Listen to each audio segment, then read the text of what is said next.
Good evening. Good evening sir. Good evening sir. Good evening. हाँ भाई, कैसे हो? अच्छे हैं सर। सही है। आज आगरा में कुछ कम बच्चे दिख रहे हैं, या खंबे के पीछे हैं? बारिश हो रही है। बाहर बारिश हो रही है यस सर। Yes sir.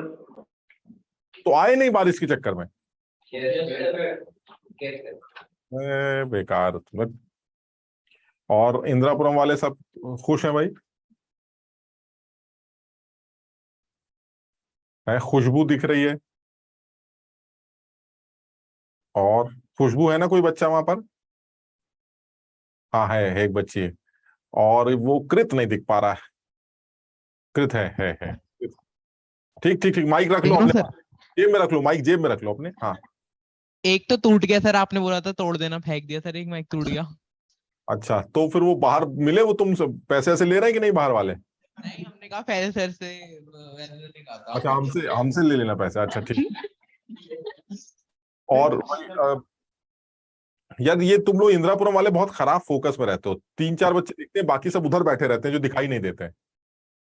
तुम लोग ये सेंटर वाली टेबल पे ही फोकस करा करो ना। सेंटर वाले जो रो है उसी में बैठा करो, उसी में दिखाई देते हो बस। उधर देखो बेचारी वो सृष्टि बैठी है, शायद दिखाई नहीं दे रही है। और भी आगे एक आध बच्चे ऐसे झलक दिख रही है, उनका कुछ समझ में नहीं आ रहा है। और तुम लोगों ने टेस्ट दिया था भाई? सर 2-4 सवाल करने लायक आए थे कि नहीं? अच्छा, हालांकि उसमें पीरियोडिक टेबल के भी कुछ सवाल रहे होंगे, वो तुम शायद नहीं कर पाए होगे। लेकिन और भी कुछ टॉपिक आए थे, स्टोशियोमेट्री वगैरह भी आई थी क्या? अच्छा, और एटॉमिक स्ट्रक्चर से और कुछ आया था? अच्छा, लवली कुछ किया था बेटा? लवली कुछ किया था बेटा पेपर में? लवली,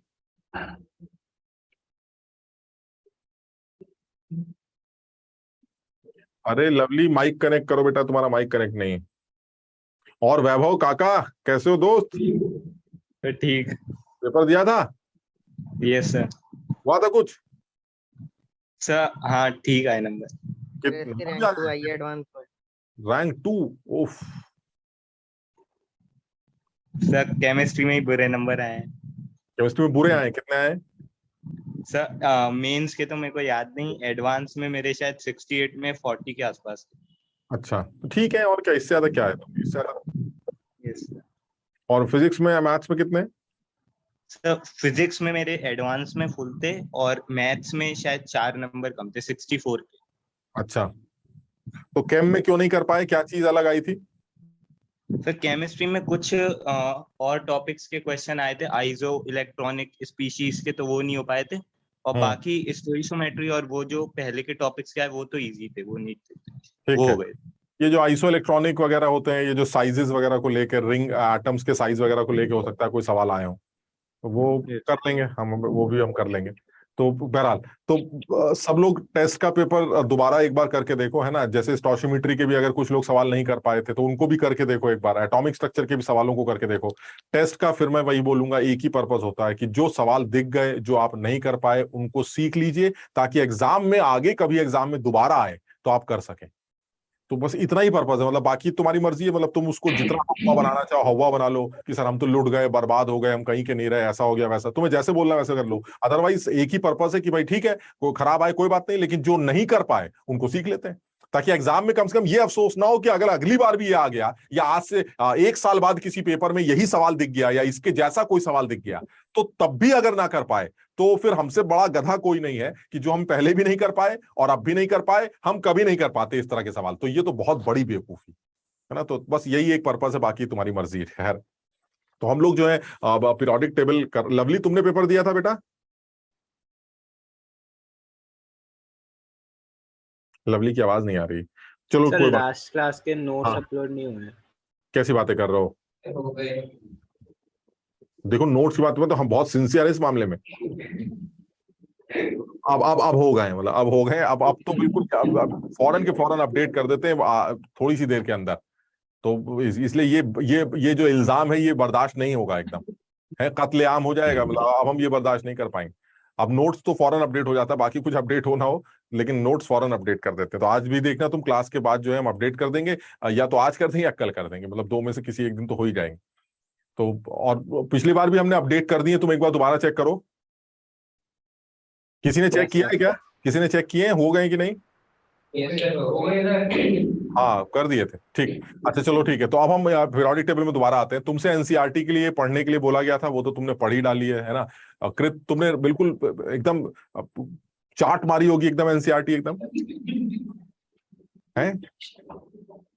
कृत पढ़ा है, किताब एनसीईआरटी है तुम्हारे पास?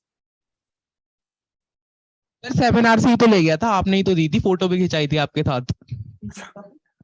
फोटो तो मतलब है तुम्हारे पास एनसीईआरटी? तो अगर एनसीईआरटी है तो उसको पढ़ना है। हमने जैसे सर पहले एटॉमिक स्ट्रक्चर के लेक्चर नंबर 9 में नोट्स अपलोडेड नहीं है।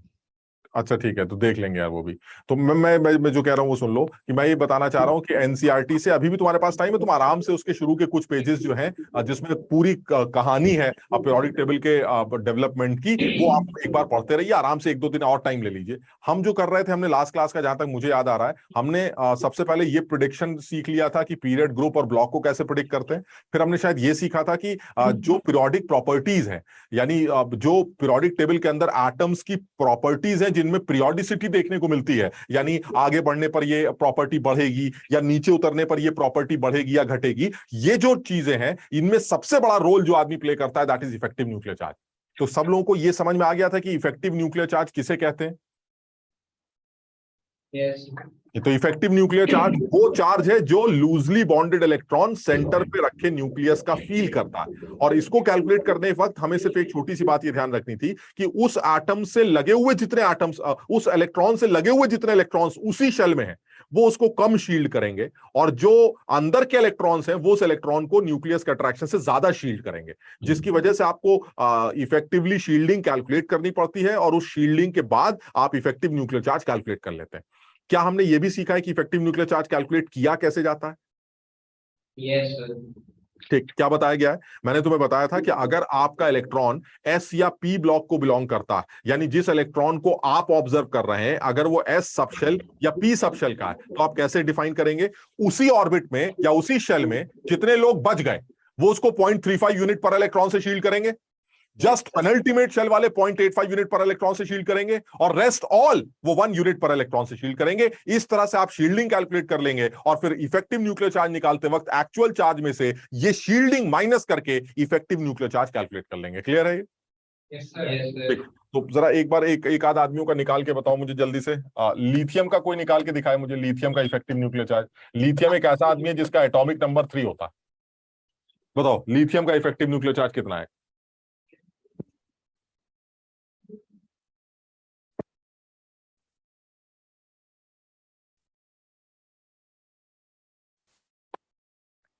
कैसे करेंगे? सबसे पहले तो कॉन्फ़िगरेशन लिखना पड़ेगा। हाँ 1.3 सर। 1.3। सबसे पहले तो कॉन्फ़िगरेशन लिखेंगे 1s2 2s1। ठीक है, अब आपको जिस आदमी से बात करनी है वो आदमी कौन है आपका? ये वाला, ये 1 है ना? तो ऑब्वियस है कि इस शेल में और तो कोई है ही नहीं, तो इसका मतलब 0.35 वाला फैक्टर तो कैंसिल हो गया। अब इसका पेनल्टीमेट शेल कौन सा होगा? 2 से पहले वाला 1, वो कौन कितना शील्ड करता है? 0.85 का। तो इसका मतलब ये हुआ कि अगर मुझे सिग्मा कैलकुलेट करना है तो 0 इंटू 0.35 हो गया, क्योंकि और कोई इलेक्ट्रॉन है ही नहीं, प्लस 1 यानी 2 इंटू 0.85 हो गया। इससे 1.7 जो है वो मेरी शील्डिंग आ रही। This sigma is 1.7। तो अगर सिग्मा 1.7 है तो जो Z इफेक्टिव आएगा वो आएगा Z एक्चुअल। Z एक्चुअल में से आप सिग्मा माइनस कर दीजिएगा। एक्चुअल 3 है, सिग्मा 1.7 है, तो इट विल बी 1.3। यानी लिथियम का अगर इफेक्टिव न्यूक्लियर चार्ज निकालना हो तो वो 1.3 कैलकुलेट किया जाएगा। क्लियर है? ये सबको समझ में आ गया? Yes sir. कि अगर आप देखो, मुझे लगता नहीं है कि कभी इफेक्टिव न्यूक्लियर चार्ज कैलकुलेट करवा भी सकता, लेकिन कुछ कहा नहीं जा सकता, तो इसलिए कम से कम एक रफ आइडिया मेरे दिमाग में चल रहा है कि अगर आप एक ऐसे इलेक्ट्रॉन का के ऊपर इफेक्टिव न्यूक्लियर चार्ज निकालना चाहते हैं जिसको जो एस सबशेल या पी सबशेल में रहता है, तो आप फिर 3 बातें याद करिए। उसी शेल में यानी उसी शहर में जितने बच गए इलेक्ट्रॉन्स, वो उसको प्रोटेक्ट करेंगे 0.35 यूनिट पर इलेक्ट्रॉन से। जो उससे जस्ट पेनल्टीमेट शेल है, यानी जस्ट अंदर वाली जो शेल है, उसके जो इलेक्ट्रॉन्स हैं वो उस इलेक्ट्रॉन को शील्ड करेंगे 0.85 यूनिट पर इलेक्ट्रॉन से, और जितने बाकी अंदर के बचे हुए इलेक्ट्रॉन्स हैं वो सब उसको शील्ड करेंगे 1 यूनिट पर इलेक्ट्रॉन से। इस तरह से शील्डिंग कैलकुलेट कर ली जाएगी। Shielding is sigma. जैसे ही शील्डिंग कांस्टेंट निकल के आएगा, इफेक्टिव न्यूक्लियर चार्ज निकालने के लिए एक्चुअल में से वो बचाव या शील्डिंग आप सबट्रैक्ट कर देंगे, जो वैल्यू बच जाएगी that will be effective nuclear charge. यहां तक क्लियर था? Yes, sir. फिर यह भी बताया गया था कि अगर आप उस इलेक्ट्रॉन की बात कर रहे हैं जिस पर इफेक्टिव न्यूक्लियर चार्ज आप कैलकुलेट करना चाहते हैं, ये वो एफ या डी सब शेल को बिलोंग करता है, तो बस एक लाइन जोड़ देते हैं, उसी शेल में जितने बच गए वो उसको 0.35 यूनिट पर इलेक्ट्रॉन से शील्ड करेंगे, रेस्ट ऑल उसको 1 यूनिट से शील्ड करेंगे। ये 2 बातें याद करनी, यानी एस और पी को बिलोंग करने वाले आदमी के लिए 3 बातें याद करनी है। उसी शेल वाले 0.35, पेनल्टीमेट वाले 0.85, रेस्ट ऑल 1। क्लियर? और अगर आप डी और एफ को बिलोंग करते हैं उस केस में उसी शेल वाले 0.35 से, जैसे वहां करते थे, रेस्ट ऑल 1। ये बस इतना ध्यान रखना है, उसमें 0.85 वाला फैक्टर कैंसिल, बस इतना ध्यान रखना। यानी इस चीज को यूज करके मैं इफेक्टिव न्यूक्लियर चार्ज का एक रफ आइडिया या रफली क्वांटिटेटिवली कैलकुलेट कर सकता हूं। चांसेस कम है कि पूछे जाए, लेकिन कम से कम एक रफ आइडिया मेरे दिमाग में होना चाहिए कि ऐसा क्यों कह रहा था कि इफेक्टिव न्यूक्लियर चार्ज बढ़ रहा है या इफेक्टिव न्यूक्लियर चार्ज घट रहा है। थ्योरेटिकली मुझे इतना समझ में आता है कि अगर मैं इफेक्टिव न्यूक्लियर चार्ज की बात करूं तो मुझे यह समझ में आना चाहिए कि प्रोटॉन्स के बढ़ने से दुश्मन बढ़ जाते हैं और इलेक्ट्रॉन्स के बढ़ने से दोस्त बढ़ जाते हैं। अगर दुश्मन और दोस्त एक ही तरह से बढ़ रहे हैं, यानी जितनी ताकत दुश्मन के पास आ रही है अगर उतनी ताकत दोस्तों के पास भी आ रही है, तो इफेक्टिव न्यूक्लियर चार्ज पर कोई फर्क नहीं पड़ेगा। लेकिन अगर दुश्मन मजबूत होता जा रहा है और दोस्त कमजोर पड़ते जा रहे हैं, तो उस केस में दुश्मन का अट्रैक्शन, न्यूक्लियस का अट्रैक्शन बढ़ जाएगा और मैं सिकुड़ता चला जाऊंगा, मेरा साइज छोटा होता चला जाएगा। मेरी बात सब लोग समझ रहे हैं कि नहीं? इसको जरा समझने की कोशिश करना है, क्योंकि इफेक्टिव न्यूक्लियर चार्ज आगे प्रॉपर्टीज में यूज होने जा रहा है। तो अभी हम सिर्फ इतना समझ रहे थे कि इफेक्टिव न्यूक्लियर चार्ज किसे कहते हैं, क्वालिटेटिवली इसका क्या मतलब है और ये कैसे निकाला जा सकता है, क्वांटिटेटिवली कैसे निकाला जा सकता है, ये भी हमने समझ लिया। अब आते हैं काम की बात पे। ये सोचते हैं कि अब इन सारी चीजों को यूज करके हम कौन सी पीरियोडिक प्रॉपर्टी पढ़ेंगे। तो मैं तुम्हें सबसे पहले बता दूं, हम मेनली 4 पीरियोडिक प्रॉपर्टीज हैं जिनको डिस्कस करेंगे, जिसमें एक रेडियस होगा, दूसरा आयनाइजेशन एनर्जी होगा, तीसरा इलेक्ट्रॉन एफिनिटी होगा और चौथा इलेक्ट्रोनेगेटिविटी होगा। इन चारों प्रॉपर्टीज के बारे में पीरियोडिक टेबल में जो एलिमेंट्स हैं उनका क्या ट्रेंड है, यानी आप पीरियड में आगे बढ़ेंगे तो क्या होगा, नीचे उतरेंगे तो क्या होगा, कुछ इररेगुलरिटीज होंगी, लफड़े होंगे, वो लफड़े कैसे एक्सप्लेन किए जाएंगे, हम इन 4 प्रॉपर्टीज को डिस्कस करने जा रहे हैं मेनली। तो हम सबसे पहले यहां स्टार्ट करेंगे रेडियस, यानी मैं इलेक्ट्रॉन एंथैल्पी क्या होता है? इलेक्ट्रॉन गेन एंथैल्पी, जिसे इलेक्ट्रॉन एफिनिटी को नापने के लिए निकाला जाता है। ये 3rd प्रॉपर्टी होगी जो हम डिस्कस करेंगे, समझ लो ना। तो एक एक करके अभी बात करते हैं। सबसे पहले रेडियस पढ़नी है, फिर आयनाइजेशन एनर्जी पढ़नी है, फिर इलेक्ट्रॉन एफिनिटी पढ़नी है जिसके अंदर इलेक्ट्रॉन गेन एंथैल्पी आएगा, और चौथा इलेक्ट्रोनेगेटिविटी पढ़ना है जिसके एप्लीकेशंस, उनके तमाम बकवास। ठीक, तो हमें ये 4 मेन प्रॉपर्टीज हैं जो पीरियोडिक टेबल के अंदर पढ़नी। तुम लोग समझ लो क्या शुरू करने जा रहे हैं? Yes sir. तो सबसे पहली प्रॉपर्टी हम डिस्कस करने जा रहे हैं एटॉमिक रेडियस की, यानी पीरियोडिक टेबल में एटम्स की जो रेडियस या एलिमेंट्स की जो रेडियस है उनके बारे में हम छोटा सा डिस्कशन करना शुरू करते हैं। चलिए ठीक, तो हमने कहा भाई ये बताइए क्या चक्कर क्या है। तो सर वो पीरियोडिक टेबल में इधर उधर लोग लगे रहते हैं, कभी कोई यहां लगा है, कोई नीचे रखा है, कोई कहीं रखा है, तो इनके साइजेस के बारे में आप थोड़ा सा डिस्कशन करिए। मैंने कहा देखो ये तो टॉपिक सही नहीं है। क्यों? क्योंकि एटम का साइज तो कोई निकाल ही नहीं सकता। क्यों नहीं निकाल सकता? अरे सर ये तो ऑब्वियस है, आपने खुद ही बताया था कि न्यूक्लियस को तो आप लोकेट कर सकते हैं भाई साहब, लेकिन आपने यह भी बताया था कि जो इलेक्ट्रॉन होता है वो न्यूक्लियस के चारों तरफ कहीं पर भी पाया जा सकता है और इसके पाए जाने की संभावना न्यूक्लियस से दूर दूर तक 0 नहीं होती। याद है ये वाली बात? यानी ये न्यू इलेक्ट्रॉन की जो प्रोबेबिलिटी है वो न्यूक्लियस के चारों तरफ पास में पाए जाने की तो ज्यादा होती है। याद है ये वाली बात? यहां डेंस इलेक्ट्रॉन आपने वो बनाया था प्रोबेबिलिटी, यानी न्यूक्लियस के पास तो आपके पाए जाने की प्रोबेबिलिटी काफी डेंस है, लेकिन जैसे जैसे आप न्यूक्लियस से दूर होते जाते हैं तो ये जो प्रोबेबिलिटी है इसके इलेक्ट्रॉन के पाए जाने की वो कम होती चली जाती है। ऐसे ऐसे ये डॉट्स दूर होते चले जाते हैं, ऐसे और दूर होते जाएंगे और दूर होते जाएंगे और दूर होते जाएंगे। यानी कहना मैं ये चाह रहा हूं कि इलेक्ट्रॉन, और फिर आपने क्या बोला था कि इसके उस घेरे को मैं एक ऑर्बिटल का नाम दे दूंगा जहां पर इलेक्ट्रॉन की फाइंडिंग प्रोबेबिलिटी 90% से ज्यादा होगी। याद है ये वाली बात? भूल गए? Yes, sir. तो Yes, sir. अब तुम ही बताओ, किसी गोले की रेडियस कैसे निकालोगे? किसी गोले की रेडियस निकालनी है, इसको भूल जाते हैं, गोले की रेडियस कैसे निकालेंगे? तो सर जैसे बॉल है, आपको बॉल की रेडियस निकालनी है, तो एक तरीका है सर, सेंटर पे जाके खड़े हो जाइए और सेंटर से जहां उस बॉल की बाउंड्री है वो नाप लीजिए, तो रेडियस आ जाएगी। बताओ समझे कि नहीं? सेंटर से बॉल की बाउंड्री जो है दैट इज रेडियस। ठीक, तो मैंने कहा बॉल की एटम को भी अगर आप स्फेरिकल कंसीडर करें तो उसकी रेडियस अगर आप निकालना चाहते हैं तो उसके लिए भी यही करना पड़ेगा कि आप सेंटर पे जाके खड़े हो जाइए। हमने कहा सेंटर क्या होता है? कह रहा सेंटर तो न्यूक्लियस होता है। तो हमने कहा ठीक है, न्यूक्लियस को तो हम लोकेट कर लेंगे, न्यूक्लियस पे जाके खड़े हो गए। अब न्यूक्लियस के खड़े होने के बाद आपको कहां तक नापना है गोले की रेडियस? जहां बाउंड्री है। बाउंड्री कहां है? जहां के बाद इलेक्ट्रॉन ना मिले, वही तो बाउंड्री हुई। मतलब समझ लो, या तो बाउंड्री ये बोल दो तुम, या ये बाउंड्री ये बोल दो, या ये बोल दो। सर बाउंड्री तो हमें समझ में नहीं आ रही है, क्योंकि सर न्यूक्लियस से दूर दूर तक इलेक्ट्रॉन पाया जा सकता है, यहां भी मिल सकता है, यहां भी मिल सकता है, यहां भी मिल सकता है। वो अलग बात है कि यहां पाए जाने की संभावना कम है लेकिन मिल सकता है। तो मैंने कहा यार ये तो बड़ा लफड़ा हो जाएगा, न्यूक्लियस पे खड़े तो हो गए लेकिन यही नहीं समझ में आ रहा है कि हमें जाना कहां तक है। तो आप क्या एटम की एब्सोल्यूट रेडियस कभी कैलकुलेट कर पाएंगे? बहुत मुश्किल। इसका मतलब ये हुआ एटम की रेडियस कैलकुलेट करने का ये तरीका अजीब सा लगता है कि आप एटम के एब्सोल्यूट रेडियस निकालने के लिए न्यूक्लियस से लेकर एक आखिरी शेल तक की साइज कैलकुलेट कर, क्योंकि इलेक्ट्रॉन की जो फाइंडिंग प्रोबेबिलिटी है वो न्यूक्लियस से दूर दूर तक जीरो नहीं होती, इसलिए इलेक्ट्रॉन कहीं पर भी पाया जा सकता है। इसलिए रेडियस निकालने की ये समझदार तरीका नहीं, ये यही तरीका नहीं। तो फिर एटम्स की रेडियस को डिफाइन कैसे किया जाता है? इसी मजबूरी की वजह से हम एटम्स की 3 रेडियस के बारे में बात करते हैं, जिसमें एक कोवेलेंट रेडियस, एक वॉन डेर वाल रेडियस और एक मेटालिक रेडियस के नाम से जानी जाती है। हम सबसे पहले एटम की कोवेलेंट रेडियस की बात करते हैं। तुम में से कोई आदमी, हम ये सब नोट्स तुम्हें लिख के दे देते हैं, ये तुम्हें लिखे हुए मिल जाएंगे। जैसे अगर हम रेडियस की बात करें तो हम सबसे पहले कोवेलेंट रेडियस की बात कर रहे हैं। तुम मुझे सब लोग सोच के सबसे पहले ये बताओ, कोवेलेंट बॉन्ड किसे कहते हैं? अगर थोड़ा बहुत तुमने 10th में या 9th में कुछ पढ़ा है, हल्का फुल्का कुछ याद आ रहा हो, कोवेलेंट इलेक्ट्रॉन शेयर किए जाते हैं। शेयरिंग। तो शेयरिंग ऑफ इलेक्ट्रॉन। बॉन्ड का मतलब है हम और आप इलेक्ट्रॉन की शेयरिंग कर रहे हैं। ठीक, इलेक्ट्रॉन का लेन देन नहीं हो रहा। लेन देन मतलब मैंने दिया आपने लिया, ऐसा नहीं हो रहा है।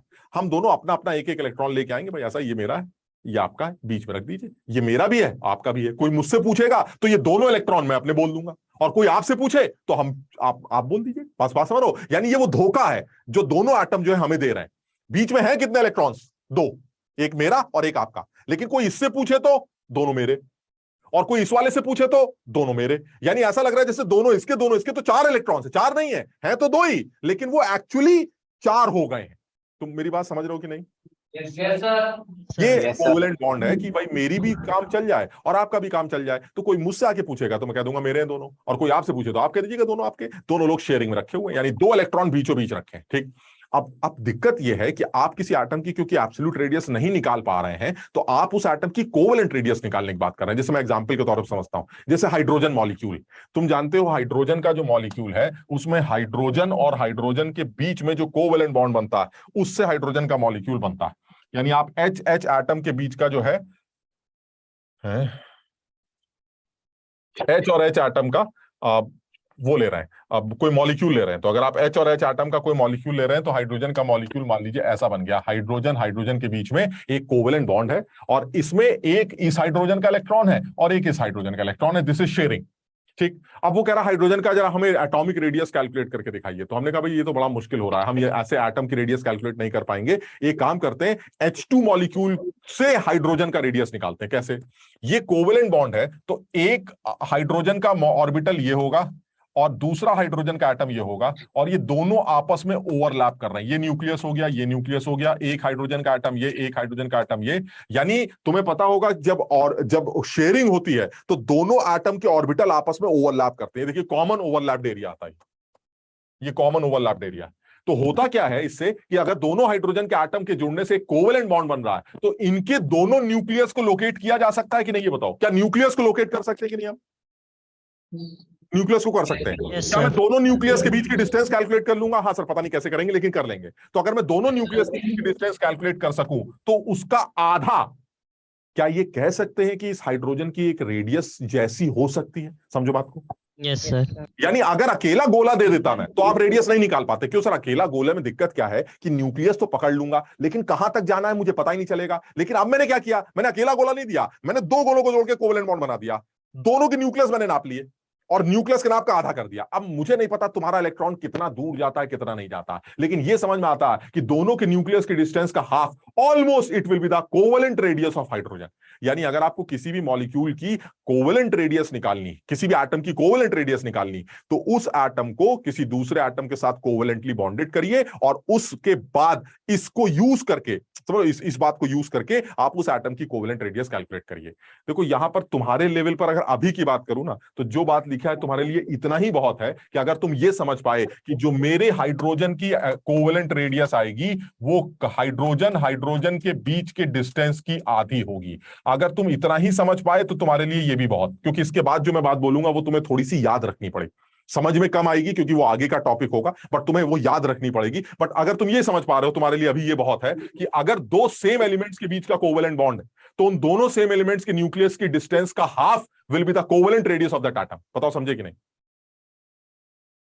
सर ठीक है। अब लेकिन आप समझिए बात को कि सर हमेशा दोनों एलिमेंट सेम होंगे, ये जरूरी नहीं है। ऐसा भी हो सकता है कि हाइड्रोजन ने किसी और या किसी और एटम ने किसी और एटम के साथ कोवेलेंट बॉन्ड बनाया, तब उस केस में क्या होगा? यानी ये वाला जो आपका फॉर्मूला तैयार हुआ है, दिस इज तब यूज किया जाएगा कि द डिस्टेंस का half will be the radius of the atom. ये सिर्फ तब यूज किया जाएगा when you have a covalent bond between the similar atoms. यानी if you have a covalent bond between similar atoms H H Cl Cl Br Br F F, उस case में दोनों की न्यूक्लियस की डिस्टेंस का half will be the covalent radius. लेकिन sir ऐसा भी तो हो सकता है कि दो अलग अलग एलिमेंट्स आपस में कोवेलेंट बॉन्ड बना रहे हो। हाँ, बात तो सही है। यानी यहां पर जो बात बोल रहे हैं कि जो हमारा कोवेलेंट बॉन्ड है, वो कोवेलेंट बॉन्ड जो है वो अगर सिमिलर टाइप के एटम्स के बीच में बन रहा है तो दोनों के न्यूक्लियस की डिस्टेंस के हाफ करके आप उस एटम का कोवेलेंट रेडियस निकाल सकते हैं। लेकिन अगर मान लीजिए एक एलिमेंट ने किसी दूसरे एलिमेंट के साथ कोवेलेंट बॉन्ड बनाया है, तो उस केस में कोवेलेंट रेडियस को कैसे अप्लाई करेंगे, न्यूक्लियस की डिस्टेंस से रिलेट कैसे करेंगे? तो उस केस में जो तुम समझ रहे होगे उसके लिए तुम्हें एक बात याद रखनी है। अब ये बात तुम्हारे लिए याद रखने की है, इसलिए तुम्हें बताई जा रही है। आप इस बात को सीधे सीधे याद करिए। सबसे पहले देखो, आप ये सारी कहानी छोड़ देते हैं, सबसे पहले एक मेन पॉइंट पर आते हैं, और वो मेन पॉइंट ये है, सब लोग पहले उस पॉइंट को नोट करेंगे। ये जो डीएबी है, अभी मैं समझाऊंगा इसका क्या मतलब। ये एक फॉर्मूला है और बाद में इस फॉर्मूले को ज्यादा एक्यूरेट माना गया था।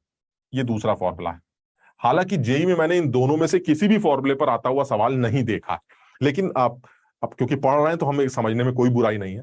ये जो तुम्हारे सामने दो फॉर्मूले लिखे, इनमें से किसी एक को याद करते हैं। ठीक, दोनों ही ठीक है, लेकिन मोर एक्यूरेटली बाद में बोला गया कि ये फॉर्मूला ज्यादा एक्यूरेट।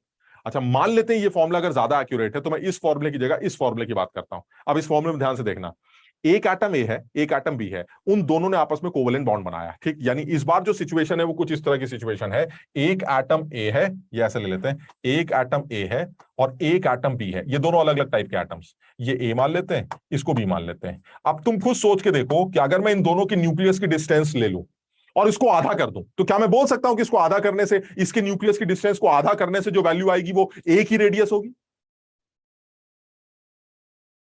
कुछ बताओ जरा। जैसे मान लो जैसे ये करके आधा कर दिया, तो क्या ये आधा जो वैल्यू आ रहा है, ये आधा वैल्यू ए की रेडियस है? नहीं। क्या बी की रेडियस है? नहीं। तो हमने कहा सर ये तो बड़ा लफड़ा हो गया। अगर दोनों सिमिलर होते तो उस केस में दोनों को जोड़ के आधा कर देते, सर मस्त हो जाता, एक की रेडियस आ जाती। लेकिन वो तब होता जब ए और ए के बीच में बॉन्ड बनता। यहां दिक्कत क्या है? देखिए, ए और ए के बीच के बॉन्ड का 2 से डिवाइड करना, आंसर आ जाएगा। बताओ समझ रहे हो ना, ए की रेडियस आ जाएगी। लेकिन अगर ए और बी अलग अलग है तो जब बड़ा झंझट है, क्योंकि अब अगर ए और बी अलग है तो उस केस में ए और बी के न्यूक्लियस के बीच की डिस्टेंस डी ए बी होगी, और उस डी ए बी को आधा करने से ना तो ए की रेडियस आएगी ना बी की रेडियस आएगी, ये कंफर्म।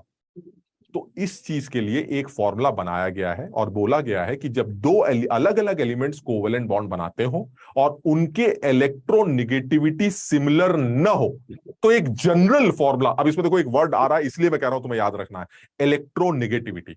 अगर कभी नाम सुना हो तो सिर्फ सुन लो, हम इलेक्ट्रोनेगेटिविटी को डिटेल में पढ़ेंगे। बट ये कि दो एलिमेंट आपस में कोवेलेंट बॉन्ड बना रहे हैं और इन दोनों की इलेक्ट्रोनेगेटिविटी अलग अलग, तो आप उस केस में दोनों के न्यूक्लियस के बीच की डिस्टेंस को उनकी रेडियस के साथ इस फॉर्मूले से रिलेट कर सकते हैं कि दोनों की न्यूक्लियस की distance DAB it will be equal to R A plus R B minus 7 into delta X का square, where delta X is the difference in the electronegativity. समझो, यानी अगर आप ए और बी की इलेक्ट्रोनेगेटिविटी को ए और बी की नेगेटिविटी की वैल्यूज को रखते हैं तो उसकी डेल्टा एक्स वैल्यू निकालिए, यानी दोनों के नेगेटिविटीज का अंतर निकालिए, उसका स्क्वायर करके 7 से मल्टीप्लाई करिए और आर ए आर बी के साथ इस तरह से सॉल्व करिए, तो आप उसको डीएबी से इक्वेट कर सकते हैं। यानी अगर दो अलग अलग एलिमेंट्स हैं जिनकी नेगेटिविटी सिमिलर नहीं है, then in that case DAB value will be R A plus R B minus 7 into delta X का स्क्वायर। और अगर वो दो अलग अलग एलिमेंट्स ऐसे हैं जिनकी नेगेटिविटी सेम भी है, तो उस केस में डेल्टा एक्स को जीरो करना पड़ेगा, क्योंकि नेगेटिविटी डिफरेंस वो जीरो होगा। तब जो फॉर्मूला बनेगा वो क्या बनेगा, DAB is equal to R A plus RB. मैं अब ये पूरी कहानी एक अलग से अपने आप लिख के दिखाता हूं तुम्हें, ये तो खैर तुम्हें मिल ही जाएगा, मैं अपने आप लिख के दिखाऊंगा, लेकिन तुम इस बात को समझने की कोशिश करो कि हो क्या रहा है। अगर दो सिमिलर एलिमेंट्स हैं तो वो जब भी कोवेलेंट बॉन्ड बनाएंगे तो उनके न्यूक्लियस की डिस्टेंस का हाफ वो उनकी किसी भी एक एटम की रेडियस आ जाएगी। दोनों सिमिलर है, ठीक। लेकिन जब दोनों सिमिलर नहीं होते हैं तो उस केस में दोनों के बीच में बनने वाले कोवेलेंट बॉन्ड में दोनों के न्यूक्लियस के बीच की जो डिस्टेंस होती है, जिसको आप डीएबी कहते हैं, वो R A plus RB minus 7 into delta X square से निकाला जाता है। बात खत्म, दिस जनरल। अब अगर डेल्टा एक्स की वैल्यू 0 है, यानी दोनों एलिमेंट्स की नेगेटिविटी सिमिलर है, तो उस केस में DAB equal to R A plus RB बन जाएगा। और अगर वो दोनों एलिमेंट भी सिमिलर है तो DAB equal to R A plus R A बन जाएगा।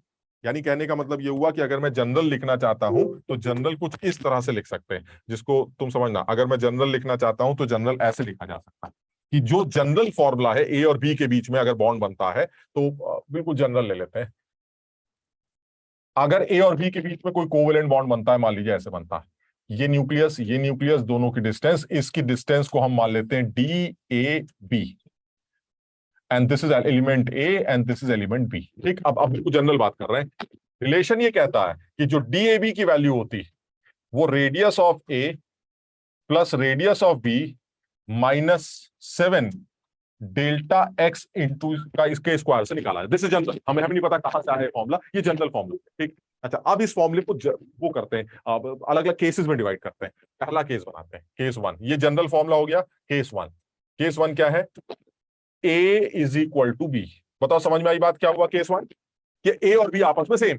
तो अगर ए और बी सेम है तो बताओ फॉर्मूला क्या बनेगा, यही फॉर्मूला क्या बनेगा, डी ए बी की जगह डी ए लिख सकते हैं, Yes, sir. Is equal to R A plus R B की जगह भी आर ए लिख सकते हैं, Yes, sir. और डेल्टा एक्स को 0 लिख सकते हैं। क्यों? क्योंकि सर जब दोनों एलिमेंट ही सेम है तो दोनों की नेगेटिविटी तो सेम ही होगी, Yes, sir. तो डेल्टा की वैल्यू 0 हो जाएगी। तो सर आपका ये फॉर्मूला तैयार होगा, मस्त, आपका आर ए की वैल्यू तैयार हो गई, D A by 2।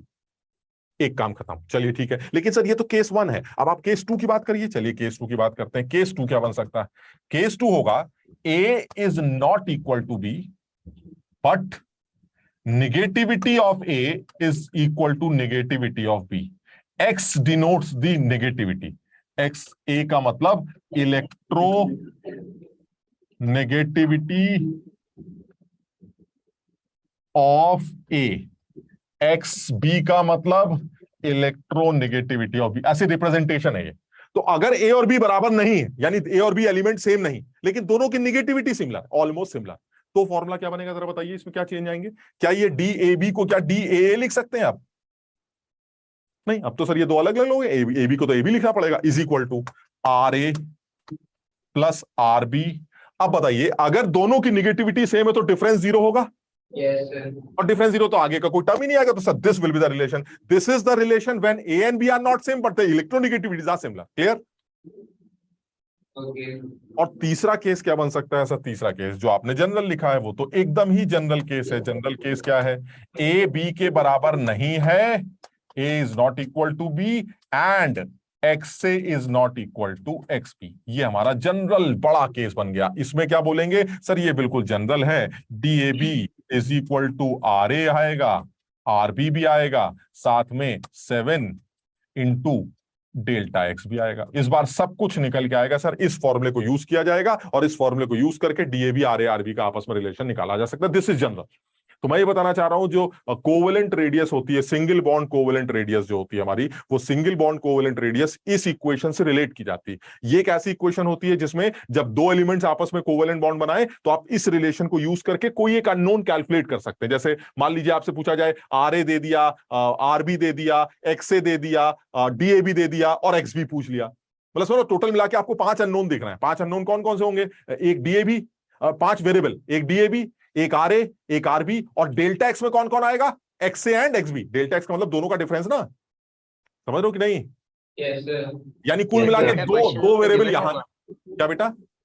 Data question में गिवन होगा हाँ, एक। मतलब मैं बताता रहा हूँ 5 वेरिएबल्स आ रहे हैं कि नहीं, 1 2 3 और डेल्टा एक्स के अंदर 2, X and X B, total 5 variable, 5 में से 4 दे देगा, 5वां निकालना है। लेकिन कब निकाल पाओगे? जब फॉर्मूला पता होगा। तो इसलिए ये फॉर्मूला सब लोग याद करेंगे। इसमें जो आर ए और आरबी हैं ये पिकोमीटर में रखे जाएंगे, बस इतना ध्यान रखना है। आर ए आरबी की वैल्यूज पिकोमीटर में रखी जाएंगी और उसके बाद इसको सॉल्व किया जाएगा। तो ये जो हम हाँ सर केस 2 और केस 3 में तो हमें ए बी का डिस्टेंस मिलेगा एक तौर से, सर उस पे हमें एक ही मतलब रेडियस ऑफ ए और रेडियस किसी ऑफ एक की पता होगी, हाँ बिल्कुल, किसी एक की पता होगी तो दूसरे को निकाल पाएंगे। मतलब मैं तो सिर्फ एक फॉर्मूला बता रहा हूं जिसमें दो न्यूक्लियस के बीच की डिस्टेंस को रेडियस से कैसे लिंक करेंगे। रेडियस कैसे निकल के आएगी वो आपको कोई ना कोई और डेटा होगा तभी आप यूज कर पाएंगे। तो हमें तो सिर्फ एक रिलेशन पता करना था कि हम एब्सोल्यूट रेडियस भले ही ना निकाल पाए बट कोवेलेंट रेडियस को कैलकुलेट किया जा सकता है जो इंटर न्यूक्लियर डिस्टेंस से रिलेट की जा सकती है। सिमिलर एटम्स के केस में इंटर न्यूक्लियर डिस्टेंस का half will be the radius of an element, but in case of dissimilar atoms or having the electron degrees same or different, जो भी केस बनता है उस केस में एक जनरल फॉर्मूले को यूज करके रेडियस को आपस में इंटर न्यूक्लियर डिस्टेंस से लिंक किया जा सकता है। बस इतनी सी बात करनी थी। यानी मैं सिर्फ ये बताना चाह रहा था कि जो कोवेलेंट रेडियस होती है वो कोवेलेंट रेडियस कोवेलेंट बॉन्ड्स के अंदर किसी एलिमेंट की निकाली जा सकती है, या बिना जब तक वो बाउंडेड स्टेट में ना हो तो आप उस एटम की रेडियस कैलकुलेट नहीं कर सकते। तो हमने सबसे पहले ये सीखा कि किसी एलिमेंट का कोवेलेंट रेडियस का क्या मतलब है। तो किसी एलिमेंट के कोवेलेंट रेडियस का मतलब कि जब वो एलिमेंट कोवेलेंटली बॉन्डेड है किसी एलिमेंट से तो उस केस में उसकी जो भी रेडियस है दैट इज कोवेलेंट रेडियस। अच्छा, ये और सोच के बताना, क्या ये कहना ठीक है कि जो उसकी कोवेलेंट रेडियस आएगी वो उसकी एक्चुअल रेडियस से, वो तो हमें पता नहीं क्या होती है लेकिन सोचो अगर, तो उसकी एक्चुअल रेडियस से कम आएगी या ज्यादा? सोचो जरा ऐसे सोच, कम आएगी। कम आएगी क्योंकि ओवरलैपिंग हो रही है। समझ रहे हो? जैसे यहां पर भी ओवरलैपिंग हो रही है, ये गोला और ये गोला ओवरलैप कर रहे हैं। तो ओवरलैपिंग की वजह से क्या होगा कि कोई ना कोई पार्ट कॉमन हो जाएगा, तो जो रेडियस है वो कम हो जाएगी। मेरी बात सब लोग समझ रहे हैं कि नहीं? तो जो कोवेलेंट रेडियस है वो एक्चुअल रेडियस से तो हमेशा कम होगी, लेकिन क्योंकि किसी को एक्चुअल रेडियस पता नहीं है तो एक नाम रख दिया गया है कि भैया ऐसा है कोवेलेंट रेडियस। आप एलिमेंट्स की कैलकुलेट कर सकते हैं जो आसानी से कोवेलेंट बॉन्ड्स बनाते हैं, आप उनकी कोवेलेंट रेडियस निकाल लिया करिए और वो कोवेलेंट रेडियस निकालने के लिए उसको किसी एलिमेंट के साथ जोड़कर कोवेलेंटली अटैच करिए और उसके बाद इंटर न्यूक्लियर डिस्टेंस को यूज करके उनकी कोवेलेंट बॉन्ड रेडियस निकालने की कोशिश करिए। यहां तक समझ में आया? Yes, sir. अब दूसरी बात करते हैं। किसी भी एलिमेंट की कोवेलेंट रेडियस के बाद हमारे जेई के सिलेबस में एक और टाइप की रेडियस भी है, that is van der Waals radius. यानी मुझे किसी एलिमेंट की वैन डर वाल रेडियस के बारे में भी सवाल पूछ सकता है कि भाई वैन डर वाल रेडियस क्या होती। तो अब वैन डर वाल रेडियस की बात करते हैं। जब कोई मॉलिक्यूल, अभी क्या था कि एक एटम ने दूसरे एटम के साथ बॉन्ड बनाया, कोवेलेंट बॉन्ड, ठीक। अब क्या कर रहा हूं, एक मॉलिक्यूल ये है और एक मॉलिक्यूल, एटम नहीं मॉलिक्यूल, यानी एक हाइड्रोजन का मॉलिक्यूल इधर है और एक हाइड्रोजन का मॉलिक्यूल इधर। इन दोनों हाइड्रोजन के मॉलिक्यूल्स के बीच में जो थोड़ा सा फोर्स ऑफ अट्रैक्शन होता है उसको week van der Waals force of attraction के नाम से जाना जाता है। यानी मैं यहां पर अपनी तरफ से पहले बोल देता हूं, फिर तुम्हें ये लिखा हुआ दिखा भी देते हैं। जैसे ये वैन डर वाल रेडियस की बात कर रहे हैं। यानी यहां पर क्या कहना चाह रहे हैं कि जैसे ये तो इनका अपना डायग्राम है, हम अपना डायग्राम बनाते हैं। यानी ये कहना चाह रहे हैं कि भाई देखिए ऐसा है, एक हाइड्रोजन का मॉलिक्यूल आपका ये, दिस इज हाइड्रोजन का मॉलिक्यूल, ये ले लेते हैं, ये हाइड्रोजन का मॉलिक्यूल हो गया, ये हाइड्रोजन का मॉलिक्यूल, ठीक, एक H। इसी के साथ हाइड्रोजन का दूसरा मॉलिक्यूल, ये हाइड्रोजन का दूसरा मॉलिक्यूल, ये न्यूक्लियस हो गया, ये हाइड्रोजन, ये हाइड्रोजन। तो अब तुम जरा सोच के बताना कि अगर मैं ये कर रहा हूं, इन दोनों की डिस्टेंस को निकालकर आधा, तो मैं कौन सी रेडियस निकाल रहा हूं हाइड्रोजन की? Covalent radius. Covalent radius. आपने बात पता है, कोवेलेंट बॉन्ड उसको आधा कर दिया, कोवेलेंट रेडियस आ जाएगी, ठीक। लेकिन अगर मैं इन दोनों को जोड़कर आधा कर रहा हूं, इस न्यूक्लियस से इस न्यूक्लियस के बीच की डिस्टेंस निकाली और उसको आधा कर दिया, तो this radius is now the van der Waals radius of this hydrogen. यानी ये जो डिस्टेंस निकल के आ रही है यहां से लेके यहां तक, ये हमारी वैन डर वाल रेडियस होगी जो हाइड्रोजन की मानी जाएगी। और यहां से लेके यहां तक की जो रेडियस अभी आपने निकाली थी ये वाली, this will be the covalent radius. और मुझे लगता है इतना तुम शायद समझ रहे हो कि van der Waals radius covalent radius से हमेशा बड़ी निकल के आएगी, काफी बड़ी निकल के आएगी। क्यों? क्योंकि जो वैन डर वाल फोर्सेस होते हैं वो दो मॉलिक्यूल्स के बीच में उनके मास की वजह से लगते हैं, जो काफी कमजोर माने जाते हैं। यानी इन दोनों के बीच की बातचीत बहुत तगड़ी नहीं है, और अगर बातचीत तगड़ी नहीं है तो चिपकेंगे ज्यादा नहीं, और अगर चिपकेंगे नहीं तो न्यूक्लियस दूर होंगे तो उसको आधा करके जो वैल्यू आएगी वो बड़ी वैल्यू आएगी। जबकि कोवेलेंट रेडियस में दोनों घुस जाते हैं एक दूसरे के अंदर, घुसने की वजह से न्यूक्लियस के बीच की डिस्टेंस का आधा वो छोटा वैल्यू आता। यानी कोवेलेंट रेडियस हाइड्रोजन की वो हमेशा उसकी वैन डर वाल रेडियस से काफी कम ही देखने को मिलेगी। यानी ये जो वैल्यू आ रही है, this is van der Waals radius of hydrogen and this is the covalent radius of hydrogen, and the van der Waals radius of hydrogen is much more greater than van der Waals radius of covalent radius of hydrogen. यानी atoms की जो van der Waals radius है वो उनकी covalent radius से हमेशा ज्यादा होगी। ये इसका रीजन यही है कि वैन डर वाल फोर्सेस जो होते हैं वो मॉलिक्यूल्स के मासेस की वजह से उनके बीच में काम करते हैं, और वो फोर्सेस वीक फोर्सेस माने जाते हैं। अगर वो वीक फोर्सेस हैं तो मॉलिक्यूल आपस में बहुत ज्यादा घुसते नहीं, जिसकी वजह से न्यूक्लियस के बीच की डिस्टेंस बड़ी रह जाती है और वैन डर वाल रेडियस बड़ी निकल के आती है। Covalent radius is the overlapping of the orbitals, यानी ओवरलैप करते हैं ऑर्बिटल। ओवरलैपिंग की वजह से सर इंटरन्यूक्लियर डिस्टेंस छोटी रह जाती है, जिसकी वजह से वैल्यू बड़ी छोटी निकल के आती है covalent radius. Clear? Yes, sir. यानी अगर तुम देख पा रहे हो तो डेफिनेशन में लिखा भी गया है, it is 1/2 of the internuclear. ये तो इन्होंने बड़ा सुंदर सुंदर सा डायग्राम बनाया, हमने तो थोड़ा सा ओवरलैपिंग इस तरह करके दिखाई है। तो ये कहना चाह रहे हैं कि it is 1/2 of the internuclear distance between two adjacent atoms in two nearest neighbouring molecules. यानी these are two nearest neighbour molecule, this is H2 molecule and this is H2 molecule. इनके जो एडजेसेंट एटम्स हैं उनके internuclear distance का half will be the van der Waals radius. ये definition समझ में आ रही सबके? Yes, sir. यानी ये कहना चाह रहे हैं कि जो वैन डर वाल रेडियस है, कि van der Waals radius generally जो दिखाई देती है वो उन दो मॉलिक्यूल्स के बीच में देखने को मिलेगी जिनके बीच में van der Waals force of attraction है, और उनमें जो एडजेसेंट एटम्स हैं उन एडजेसेंट एटम्स के न्यूक्लियस के बीच की डिस्टेंस का हाफ वो वैन डर वाल रेडियस के नाम से जाना जाता है। ये जो वैन डर वाल रेडियस है ये जनरली उन एलिमेंट्स के साथ कंसीडर कर रहे हैं जिनकी पैकिंग सॉलिड स्टेट में उनकी पैकिंग को कंसीडर किया जाता है। यानी अगर वो सॉलिड स्टेट में होंगे तो जो भी उनकी पैकिंग होगी, वरना गैसेस स्टेट में खुद सोचो ना, हाइड्रोजन और हाइड्रोजन पास में आएंगे नहीं, हाइड्रोजन गैस तो उड़ती रहती है, मॉलिक्यूल दूर दूर होंगे। तो हाइड्रोजन के जो पैकिंग होगी यानी सॉलिड स्टेट में दो मॉलिक्यूल्स के बीच की डिस्टेंस निकालकर उसको हाफ किया जाएगा, वो उसकी van der Waals radius provide करेगी। और वैन डर वाल रेडियस जो होगी हमारी वो कोवेलेंट रेडियस से हमेशा ज्यादा होगी, इसमें कोई शक नहीं है। Van der Waals radius covalent radius से हमेशा बड़ी ही कंसीडर की जाएगी, चाहे वो किसी भी एलिमेंट की बात करें। यहाँ तक समझ में आई बात? सर इसमें हमने जो मॉलिक्यूल रखे हैं सर ये हाँ। एक सेम एलिमेंट्स होंगे हाँ, या मतलब- अलग अलग भी हो सकते नहीं, सेम ही होने चाहिए, वरना फिर देखो गड़बड़ हो जाएगी, वरना फिर वैन डर वाल रेडियस उस पर्टिकुलर एलिमेंट की नहीं निकाल पाएंगे। मतलब ये बोला ये जाता है अगर आप वैन डर वाल रेडियस, इसका कोई फॉर्मूला नहीं है, मतलब उसका तो फिर भी फॉर्मूला था कि अगर दोनों सिमिलर ना हुए तो आप डीएबी की value RA + RB - 7 × delta x square से निकाल लीजिएगा, ठीक, उसको यूज कर लीजिएगा। यहाँ पर कुछ फॉर्मूला नहीं है, यहाँ पर सिर्फ ये कह रहे हैं कि अगर आपको किसी एलिमेंट की वैन डर वाल रेडियस निकालनी तो उस एलिमेंट को पहले सॉलिड स्टेट में लेके जाइए और उसके दो एलिमेंट्स जो दो एटम्स हैं, दो मॉलिक्यूल्स के बीच वाले जो दो एडजेसेंट एटम्स हैं उनके न्यूक्लियस की डिस्टेंस को हाफ कर दीजिए, तो आपको उस एलिमेंट की वैन डर वाल रेडियस मिल जाएगी। बस तो इसमें डिसिमिलर एलिमेंट्स नहीं होने चाहिए, इसमें सिमिलर एलिमेंट्स की बात करें, जैसे कोई कहे कि क्लोरीन की कोवेलेंट रेडियस कैसे निकालोगे, तो क्लोरीन की कोवेलेंट रेडियस निकालने के लिए Cl2 का मॉलिक्यूल बनाइए और बीच में आधा कर दीजिए, आ गई कोवेलेंट रेडियस। और अगर क्लोरीन की वैन डर वाल रेडियस निकालनी है तो दो क्लोरीन के मॉलिक्यूल लेके आइए, ClCl ClCl, तो जो दो एडजेसेंट Cl है उनके न्यूक्लियस के डिस्टेंस का हाफ वो क्लोरीन की वैन डर वाल। समझ में आई ना बात? और वो हमेशा कोवेलेंट रेडियस से बड़ी हो, ठीक। अच्छा, अब इसमें और एक बात करते हैं, हम थोड़ा सा डेटा भी कर रहे हैं, डेटा भी लेके आया हूं मैं, उस डेटा को भी एक बार देख लेते हैं। ये देखिए बिल्कुल साफ तुम्हारे सामने डेटा आ रहा है, इसमें ये क्या कहना चाह रहे हैं जरा देखने की कोशिश करो। ये कह रहे हैं मतलब वही जो अभी हमारी बात होती, the van der Waals forces of attractions are weak forces, therefore internuclear distances in case of atoms held by van der Waals forces they are much larger than those as covalently bonded. बताओ, समझे बात को? Van der Waals forces कमजोर forces है, इसलिए उनके molecule आपस में, उनके एटम्स के बीच की डिस्टेंस जो, या एटम्स जो आपस में वो कम मजबूती से जुड़ते हैं, जिसकी वजह से न्यूक्लियस के बीच की डिस्टेंस ज्यादा होती है और वैन डर वाल रेडियस बड़ी निकल के आती है। जबकि कोवेलेंट बॉन्डेड एटम्स जो होते हैं वो घुसे हुए होते हैं, ऑर्बिटल ओवरलैपिंग से बनते हैं, और उस ऑर्बिटल ओवरलैपिंग की वजह से इंटरन्यूक्लियर डिस्टेंस छोटी रह जाती है और कोवेलेंट रेडियस भी छोटी निकल जाती है। इसलिए कहा जाता है कि वैन डर वाल रेडियस जो है वो हमेशा लार्जर होगी कोवेलेंट रेडियस से, या ऐसा भी बोल सकते हैं कोवेलेंट जो बॉन्ड होता है वो कब बनता है, it is due to overlapping of two orbitals. समझ रहे बात को? जबकि कोवेलेंट जो हमारी वैन डर वाल फोर्सेस हैं वो वीक फोर्सेस होते हैं, जिसकी वजह से उनके न्यूक्लियस के बीच की डिस्टेंस वो बड़ी निकल के आती है। ये बताओ, ये दोनों लाइनें समझ में आ गई सबके? एक बार सब लोग अपने आप पढ़ लो इनको।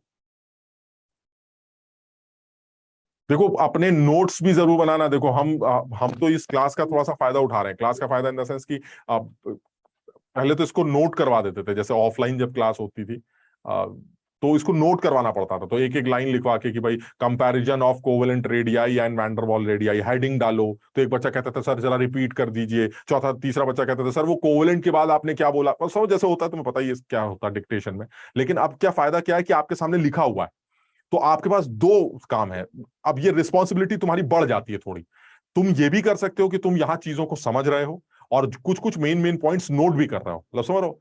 लेकिन अब इससे काम नहीं चलेगा, काम तब चलेगा जब तुम्हें इसका पीडीएफ मिले, तो तुम अपने नोट्स भी तैयार करो इसी को यूज करके, इसी को देखकर तुम अपने भी नोट्स याद तैयार करो, क्योंकि इतना लिखने के बाद तुम्हें वो भी लिखना है जो मैंने बोला है। वो बोलने वाली चीज तुम यहां नोट कर सकते हो, भले ये लाइनें नोट मत करो, बट कुछ चीजें अपनी कॉपी पे नोट करते रहो ताकि तुम अपने नोट्स सही से बना सको इनको यूज करके। ये तुम्हारी रिस्पॉन्सिबिलिटी बढ़ जाएगी।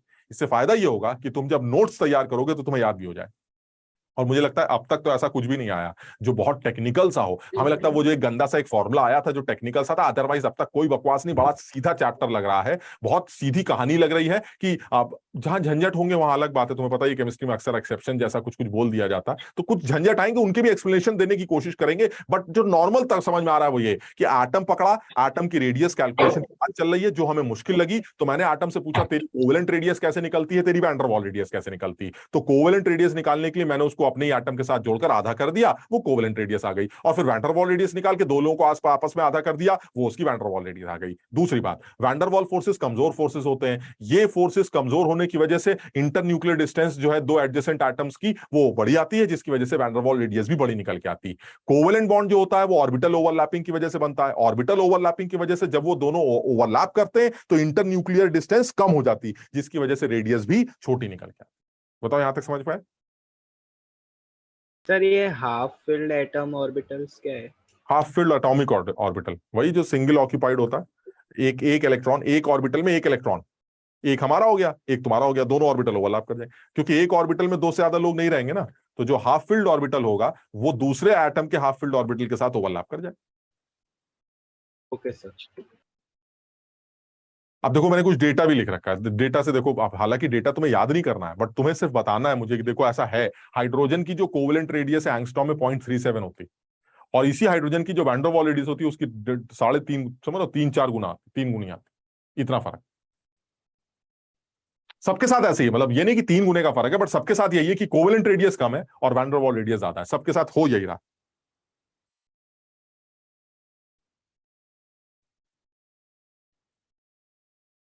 इसको इसकी टेबल, एटलीस्ट टेबल को नोट कर लो, है ना, टेबल नोट कर लो और ये पॉइंट्स भी नोट करो, ताकि एक बार लिखोगे तो तुम्हें पक्का हो जाएगा। एक बार इसको नोट करो जरा।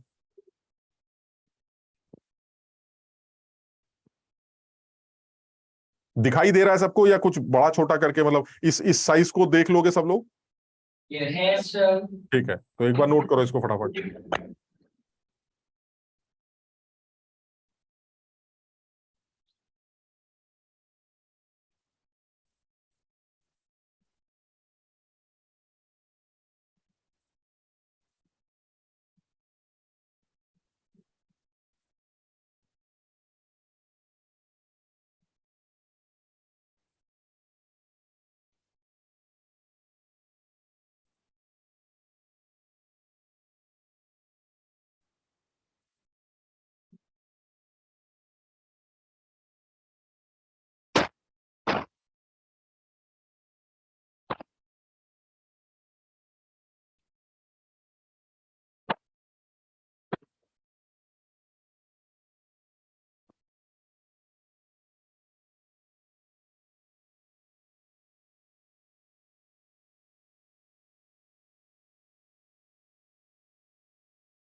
हाँ भाई, नोट कर लिया। Yes, sir. देखो ये डिफरेंस दिखाई दे रहा है सबको। अच्छा, इसमें ये भी देख पा रहे हैं, थोड़ा ऐसे ऐसे बात कर रहे हैं कि जैसे जैसे एटम का साइज बढ़ता जा रहा है तो कोवेलेंट और वैन डर वाल रेडियस में अंतर तो होना ही है। वैन डर वाल को तो बड़ा होना ही है, इसमें सोचना ही नहीं, लेकिन वो डिफरेंस थोड़ा सा कम हो रहा है। देखो, समझ रहे हो, जैसे यहाँ 4 गुने का फर्क था, 3 गुने का, और यहाँ जो डिफरेंस है वो थोड़ा सा कम हो रहा है। Yes. तो कुछ ऐसे भी सोच सकते हैं, जैसे एटम का साइज बढ़ रहा है, तो अगर एटम का साइज बढ़ रहा है तो फिर उनमें से दो एटम्स के आपस में बातचीत करने के चांसेस भी बढ़ रहा है। यानी वैन डर वाल फोर्स जो है वो बढ़ रहा है। यानी जितना एटम बड़ा हो जाएगा, van der Waals force of attraction उतना ज्यादा डोमिनेट करने लगेगा, जिसकी वजह से मॉलिक्यूल पास में आने लगेंगे, और तब रेडियस थोड़ी सी उतनी तेजी से नहीं बढ़ेगी जितनी बढ़ रही। मेरी बात समझ रहे हो कि नहीं? मतलब मैं ये कह रहा हूं, छोटे लोग, छोटे मॉलिक्यूल्स आपस में कम इंटरेक्ट कर पाएंगे क्योंकि उनके बीच का अट्रैक्शन कम होगा। जो बड़े लोग होंगे उनके बीच का इंटरेक्शन ज्यादा होगा। तो वैन डर वाल रेडियस जो है बड़े लोगों के केस में थोड़ा सा कम दिख रही है, क्योंकि समझ रहे हो ना, मॉलिक्यूल ज्यादा चिपक रहे हैं। और छोटे लोगों के केस में वो दोनों चिपकेंगे नहीं, दूर दूर रहेंगे, एक गोला यहाँ रहेगा, एक यहाँ रहेगा। तो ऐसे में जो रेडियस आएगी वैन डर वाल, वो बड़ी निकल के आएगी एज कंपेयर टू कोवेलेंट। सब लोग समझ पा रहे हैं ना बात को? Yes, sir. ये कहना चाह रहे हैं कि देखिए, हालांकि ये तो एक अलग सा ही टेक्निकली एक्सप्लेन कर रहे हैं, अदरवाइज तो जो लॉजिक है जितना हमें समझ में आना चाहिए वो ये कि covalent radius van der Waals radius से हमेशा कम होती है। रीजन बहुत क्लियर है, कोवेलेंट बॉन्ड और ऑर्बिटल ओवरलैपिंग से बनता है, जिसकी वजह से न्यूक्लियस करीब आ जाते हैं और रेडियस छोटी रह जाती है। वैन डर वाल फोर्स, जो वैन डर वाल रेडियस की जब आप बात करते हैं तो वैन डर वाल फोर्सेस की बात करते हैं दो मॉलिक्यूल्स के बीच, और दो मॉलिक्यूल्स के बीच में वैन डर वाल फोर्सेस हमेशा वीक फोर्सेस माने जाते हैं, जिसकी वजह से दोनों मॉलिक्यूल चिपकते नहीं है और दोनों के एडजेसेंट एटम्स के न्यूक्लियस के बीच की डिस्टेंस ज्यादा होती है, जिसकी वजह से वैन डर वाल रेडियस भी बड़ी निकल के आती है। क्लियर? अच्छा, अब तीसरी रेडियस की बात कर लेते हैं। तीसरी भी एक यूनिक सी सिंपल सी रेडियस है जो जनरली मेटल्स के अंदर देखने को मिलती है, और वो मेटालिक रेडियस के नाम से जानी जाती है। यानी तीसरी जो रेडियस है वो क्रिस्टल रेडियस या मेटालिक रेडियस है, जिसमें जब कोई एलिमेंट मेटालिक या क्रिस्टल फॉर्म करता है, यानी एक ऐसा स्ट्रक्चर फॉर्म करता है जो एक जायंट 3 डायमेंशनल लैटिस जैसा हो, एक आटम यहाँ, एक आटम यहाँ, समझ लो जैसे एक जायंट क्रिस्टल जैसा बन गया, कुछ इस टाइप का कोई न्यू लैटिस तैयार हो गया। ये एक यूनिट, एक कमरा दिखा रहा हूं मैं, सिर्फ एक कमरा। इस कमरे में मान लीजिए यहाँ एक एटम है, यहाँ एक एटम है, यहाँ एक एटम है, यहाँ एक एटम है, ये बिल्कुल चिपके हुए हैं सारे। यहाँ यहाँ ऊपर एक फेस सेंटर, इस फेस के सेंटर पर, इस फेस के सेंटर पर, ये सब चिपके हुए लोग। ऐसे इसके बगल में एक यूनिट बना दिया आपने, ये इसके बगल वाली भी यूनिट तैयार कर ली। जैसे ये एक बगल वाली यूनिट ले लेते हैं, ये बगल में एक कमरा हो गया, इसमें भी वही है, हर कोने पर एक बॉल हो गई, हर एटम हो गया। इसके ऊपर के फेस के सेंटर पर, पीछे, आगे, पीछे, नीचे वाले फेस, इसी तरह से इसके बगल में, इसके ऊपर, दाएं बाएं, समझ लो पूरी बिल्डिंग तैयार हो गई। यानी इस तरह के तमाम कमरों को जोड़कर आपने एक बड़ा सा बिल्डिंग बना लिया। ये जो होगा ये मेटालिक बॉन्डिंग होगी। ये जो बॉन्ड, ये जो लैटिस बनेगा, इसे क्रिस्टल बोला जाएगा, एक जायंट क्रिस्टल। इसमें ये कहते हैं कि एटम्स जनरली, जिस एटम के साथ की मेटालिक बॉन्डिंग है उसमें एटम्स जनरली एक दूसरे को टच करते हैं, तो ये ओवरलैप नहीं करते। This is not covalent bond and not neither it is van der Waals force, यानी दो एटम्स एक दूसरे को टच कर रहे हैं। तो ऐसे में इन दोनों की रेडियस का जो सम आता है, इन दोनों के न्यूक्लियस के बीच की जो डिस्टेंस आती है, उसका हाफ वो मेटालिक रेडियस दिया जाता है। अब साफ समझ में आ रहा है? देखो, हम ये फिर भी नहीं बोलते मेटालिक रेडियस जो है वो एक्यूरेट रेडियस हो गई एटम की ना, क्योंकि ये तो रेयर कुछ ही एटम्स ये काम कर पाते होंगे मेटालिक बॉन्ड बनाने का। लेकिन जो काम की बात है वो ये है कि जो मेटालिक रेडियस है, इसकी जो वैल्यू है वो वैन डर वाल रेडियस से छोटी है लेकिन कोवेलेंट रेडियस से बड़ी है। बताओ समझे कि नहीं? यानी हमें सिर्फ मेटालिक रेडियस की डेफिनेशन समझ में आनी चाहिए। डेफिनेशन ये है, it is 1/2 of the distance between the nuclei of two adjacent metal atoms. यानी मेटल एटम्स मेटालिक बॉन्डिंग करते हैं, मेटल एटम्स के न्यूक्लियस के बीच की डिस्टेंस का हाफ वो मेटालिक रेडियस के नाम से जाना जाएगा। बात खत्म। लेकिन सर, क्योंकि मेटल्स आपस में कोवेलेंट बॉन्ड नहीं बना रहे हैं, मेटल्स के एटम्स आपस में van der Waals force of attraction से अट्रैक्टेड नहीं है, तो जो मेटल्स के बीच के एटम्स के बीच न्यूक्लियस की डिस्टेंस का हाफ करेंगे तो जो रेडियस निकल के आएगी वो मेटालिक रेडियस होगी, जिसकी वैल्यू कोवेलेंट से तो बड़ी आएगी लेकिन वैन डर वाल से छोटी आएगी। बताओ ये वाली बात समझ रहे हो कि नहीं? यानी अगर मैं दोनों रेडियस को आपस में कन्वर्ट करूं, कंपेयर करूं, तो आर कोवेलेंट जो होती है वो सबसे छोटी हो गई, उसके बाद आर मेटालिक हो गई, और जो सबसे बड़ी रेडियस निकल के आ रही है वो आर वैन डर वाल आ रही है।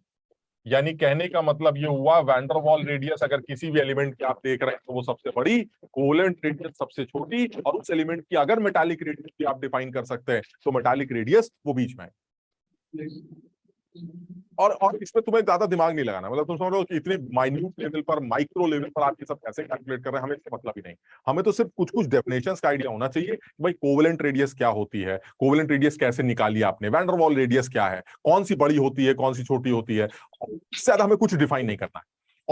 और आसान कर दें तुम्हारे लिए, तो एक एटम की रेडियस के बारे में बात चल रही है, आप इससे ज्यादा दिमाग ही मत लगाइए कि भाई हम एटम की रेडियस के बारे में बात कर रहे हैं, कैसे निकलती, कौन निकालता, हमें इससे फर्क नहीं पड़ता, बात खत्म। अब जो काम की बात है वो सुनो। तो ये तो चलिए हमें एक आइडिया लग गया कि भाई आप 3 तरह के रेडियस लेके आए हैं, एक कोवेलेंट है, एक वैन डर वाल, एक मेटालिक। सबसे बड़ी वैन डर वाल रेडियस होती है, चलिए मान लिया। काम की बात ये नहीं है, काम की बात ये है कि पीरियोडिक टेबल में इन एटॉमिक रेडियस के बारे में जब आप डिस्कशन करते हैं कि किसी एटम की रेडियस पीरियोडिक टेबल में लेफ्ट से राइट मूव करने पर बढ़ेगी या घटेगी, या किसी भी पीरियोडिक टेबल में टॉप से बॉटम ग्रुप पर मूव करते वक्त एटम की रेडियस बढ़ेगी या घटेगी, वो हमारे लिए इंपॉर्टेंट। और इस पूरे प्रोसेस में कोई लफड़ा हुआ वो भी हमारे लिए इंपॉर्टेंट। तो सब लोग पहले इस बात को समझने की कोशिश करो और अकल लगा के सोचो जरा, क्या मैं पीरियोडिक टेबल में इस बारे में कुछ पढ़ चुका हूं? देखो मैंने बताया नहीं है, उम्मीद अब भी मैं यही कर रहा हूं, मैं फिर तुम्हें टाइम दूंगा, तुम उसको करना। क्या तुम्हें पता है कि पीरियोडिक टेबल में इस तरह की हॉरिजॉन्टल रोज भी होती हैं और इस तरह की वर्टिकल रोज होती हैं? ठीक, जो हॉरिजॉन्टल रोज होती हैं, अगर उन हॉरिजॉन्टल रोज में मैं मूवमेंट शो करूं, तो क्या ये मानते हो कि हॉरिजॉन्टल रो का मूवमेंट लेफ्ट से राइट की तरफ होता है? Yes sir. और किसी भी वर्टिकल रो का मूवमेंट टॉप से बॉटम की तरफ होता है? तो अगर मैं तुमसे पूछूं कि पीरियोडिक टेबल के अंदर कुछ हॉरिजॉन्टल रोज हैं, उनको पीरियड्स का नाम दे दिया जाता है, और कुछ वर्टिकल रोज हैं जिनको ग्रुप्स का नाम दे दिया जाता है, तो ये इतना पढ़ा है कि नहीं तुमने? Yes sir. Yes sir. मैं फिर मौका दे रहा हूं, जिन्होंने नहीं किया है वो इनको पढ़ेंगे और ये पता करेंगे कि मॉडर्न पीरियोडिक टेबल में कितने पीरियड्स हैं, कितने ग्रुप्स हैं, वगैरह वगैरह। चलिए ठीक, वो तुम्हारे ऊपर छोड़ रखा मैंने। ठीक, अपने काम की बात। 7 पीरियड 18 ग्रुप। शाबाश। मैं तुम्हारे ऊपर जो छोड़ रहा हूँ, तुम लोग उसको एक बार पढ़ोगे। मैं काम की बात शुरू करता हूँ। तुम मुझे सोच के बताओ, अगर मैं पीरियोडिक टेबल में किसी एक एलिमेंट से किसी एक पीरियड में लेफ्ट से राइट मूव करता हूं, तो तुम्हारे हिसाब से एलिमेंट्स की रेडियस, एटॉमिक रेडियस बढ़ेगी या घटेगी? कम होगी। कम होगी। कम होगी। लेफ्ट से राइट, लेफ्ट से राइट कम होगी सर। सोचो। सर कम होगी। सर कम होगी। जैसे मैं पीरियड में यहाँ था, सबसे पहला एलिमेंट। ठीक, अब मैं इस पीरियड में आगे बढ़ूंगा। जब मैं इस पीरियड में आगे बढ़ूंगा तो मुझे दूसरा आदमी मिलेगा, फिर मैं और आगे बढ़ूंगा तो मुझे तीसरा आदमी मिलेगा। मैं ये पूछ रहा हूँ कि जैसे जैसे मैं आगे जाऊंगा तो साइज जो है वो बढ़ता चला जाएगा या साइज जो है वो बढ़ता चला जाएगा? एंड दिस इज पीरियोडिसिटी, इसे बोलते हैं पीरियोडिसिटी। और यही है चैप्टर का नाम, पीरियोडिसिटी इन पीरियोडिक प्रॉपर्टीज। यानी पीरियोडिक प्रॉपर्टीज में हम पहली प्रॉपर्टी पढ़ रहे हैं, एटॉमिक रेडियस, और उस एटॉमिक रेडियस की पीरियोडिसिटी क्या है, यानी पीरियोडिक टेबल में आगे बढ़ने पर, नीचे उतरने पर क्या ट्रेंड्स दिखते हैं, दैट इज पीरियोडिसिटी। तो मैं सबसे पहले एटॉमिक रेडियस की प्रॉपर्टी की बात कर रहा हूं और उसके अंदर पीरियोडिसिटी ढूंढने की कोशिश कर रहा हूं कि पीरियोडिसिटी क्या है, what is the trend when you are moving left to right in a period और moving top to bottom in a group. तुम में से कुछ लोग कह रहे हैं कि लेफ्ट से राइट अगर आप पीरियड में मूव करेंगे तो आपकी रेडियस घटेगी, कुछ लोग कह रहे हैं कि उसकी रेडियस बढ़ेगी। ठीक, दो तरीके हैं एक्सप्लेन करने के, एक मैथ्स लगा के भी करके देखते हैं अभी, और एक दिमाग लगाते हैं थोड़ा। ठीक, तो क्वांटिटेटिवली भी ऑब्जर्व कर सकते हो, क्वालिटेटिवली भी ऑब्जर्व कर सकते हैं। कल भी हमारी बात हुई थी, हम फिर बोल रहे हैं इस बात को। तुम ये बताओ, जब मैं यहाँ पहला आदमी मतलब पहले की तरफ हूं और फिर मैं आगे बढ़ूंगा, तो जो मैं हूं और मेरा आगे वाला जो है, इन दोनों में क्या अंतर? सबसे पहले तो ये सोच लेते हैं कि पीरियोडिक टेबल में, कि अब जैसे अगर मैं अलग से समझूं कि पीरियोडिक टेबल में जब आप पीरियड में लेफ्ट से राइट मूव की बात करते हैं तो अपने से आगे वाला और पीछे वाले में क्या फर्क होता है, मतलब दोनों में क्या डिफरेंस है? यानी जैसे एक आदमी ये ले लेते हैं, एक ज्यादा इलेक्ट्रॉन और एक कम इलेक्ट्रॉन। नहीं, हाँ, वही जैसे एक आदमी ए है, ए के बाद आएगा बी, बी के बाद आएगा सी। हम इनके नाम भी लिख सकते हैं, हम बात कर लेंगे अभी। A B C D E F ऐसे करके हमारे पीरियोडिक टेबल में आगे चल रहे हैं आप। तो जो ए है और जो बी है, इनमें आपस में क्या अंतर? तो मैं बताता हूं, तुम समझना सब लोग इस बात को, तुम एग्री करोगे। सर ए और बी में एक प्रोटॉन और एक इलेक्ट्रॉन का अंतर, बताओ मानते हो?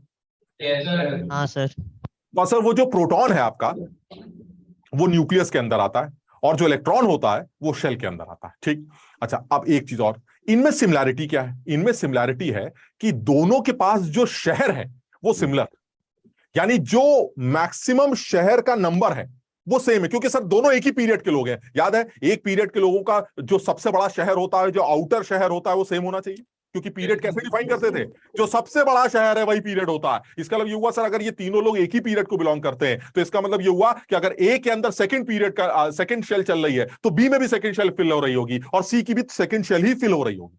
फर्क सिर्फ क्या होगा सर, फर्क में एक प्रोटॉन और एक इलेक्ट्रॉन का अंतर होगा। जैसे मैं एग्जांपल से समझाता हूं, ए को मैं लिथियम ले लेता हूं, बी को बेरिलियम ले लेता हूं, और सी को बोरॉन ले लेता हूं।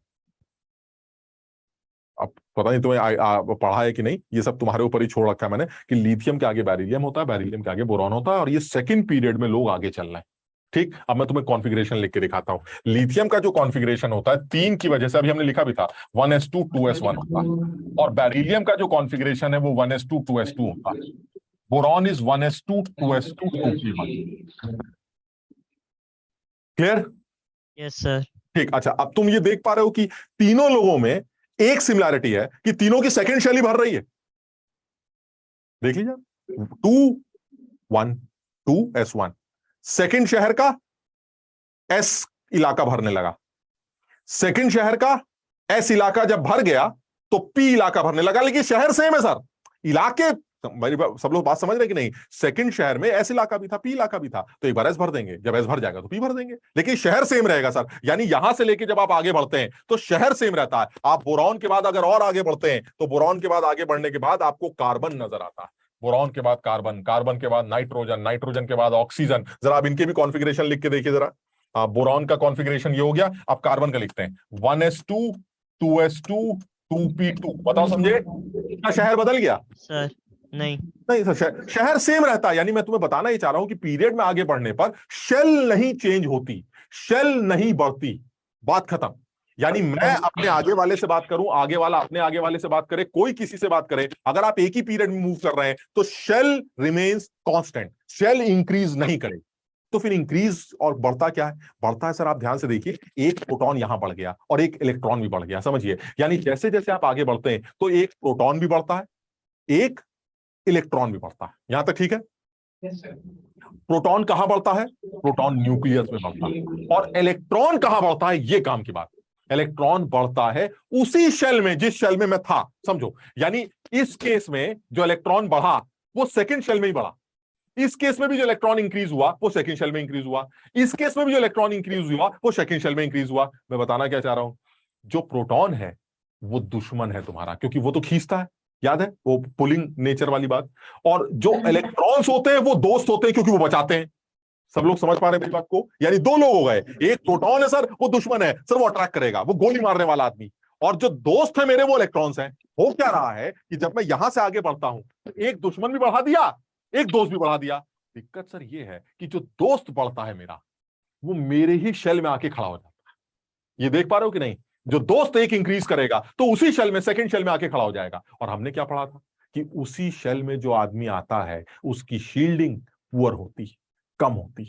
क्या याद आ रहा है ये? उसी शहर के लोग आपको उतना नहीं बचा पाते। यानी हो क्या रहा है गड़बड़, कि जब सर आप आगे बढ़ते हैं तो दुश्मन बढ़ जाता है, दोस्त भी बढ़ जाता है, लेकिन सर दोस्त जो बढ़ता है वो मदद नहीं करता आपकी, वो कम शील्ड करता है, ओनली 0.35 यूनिट पर इलेक्ट्रॉन। यानी दुश्मन कितनी यूनिट से बढ़ा? 1 यूनिट से। दोस्त ने शील्डिंग कितने यूनिट से बढ़ाई? 0.35। नुकसान में रहे कितना? 0.65। बताओ समझे बात?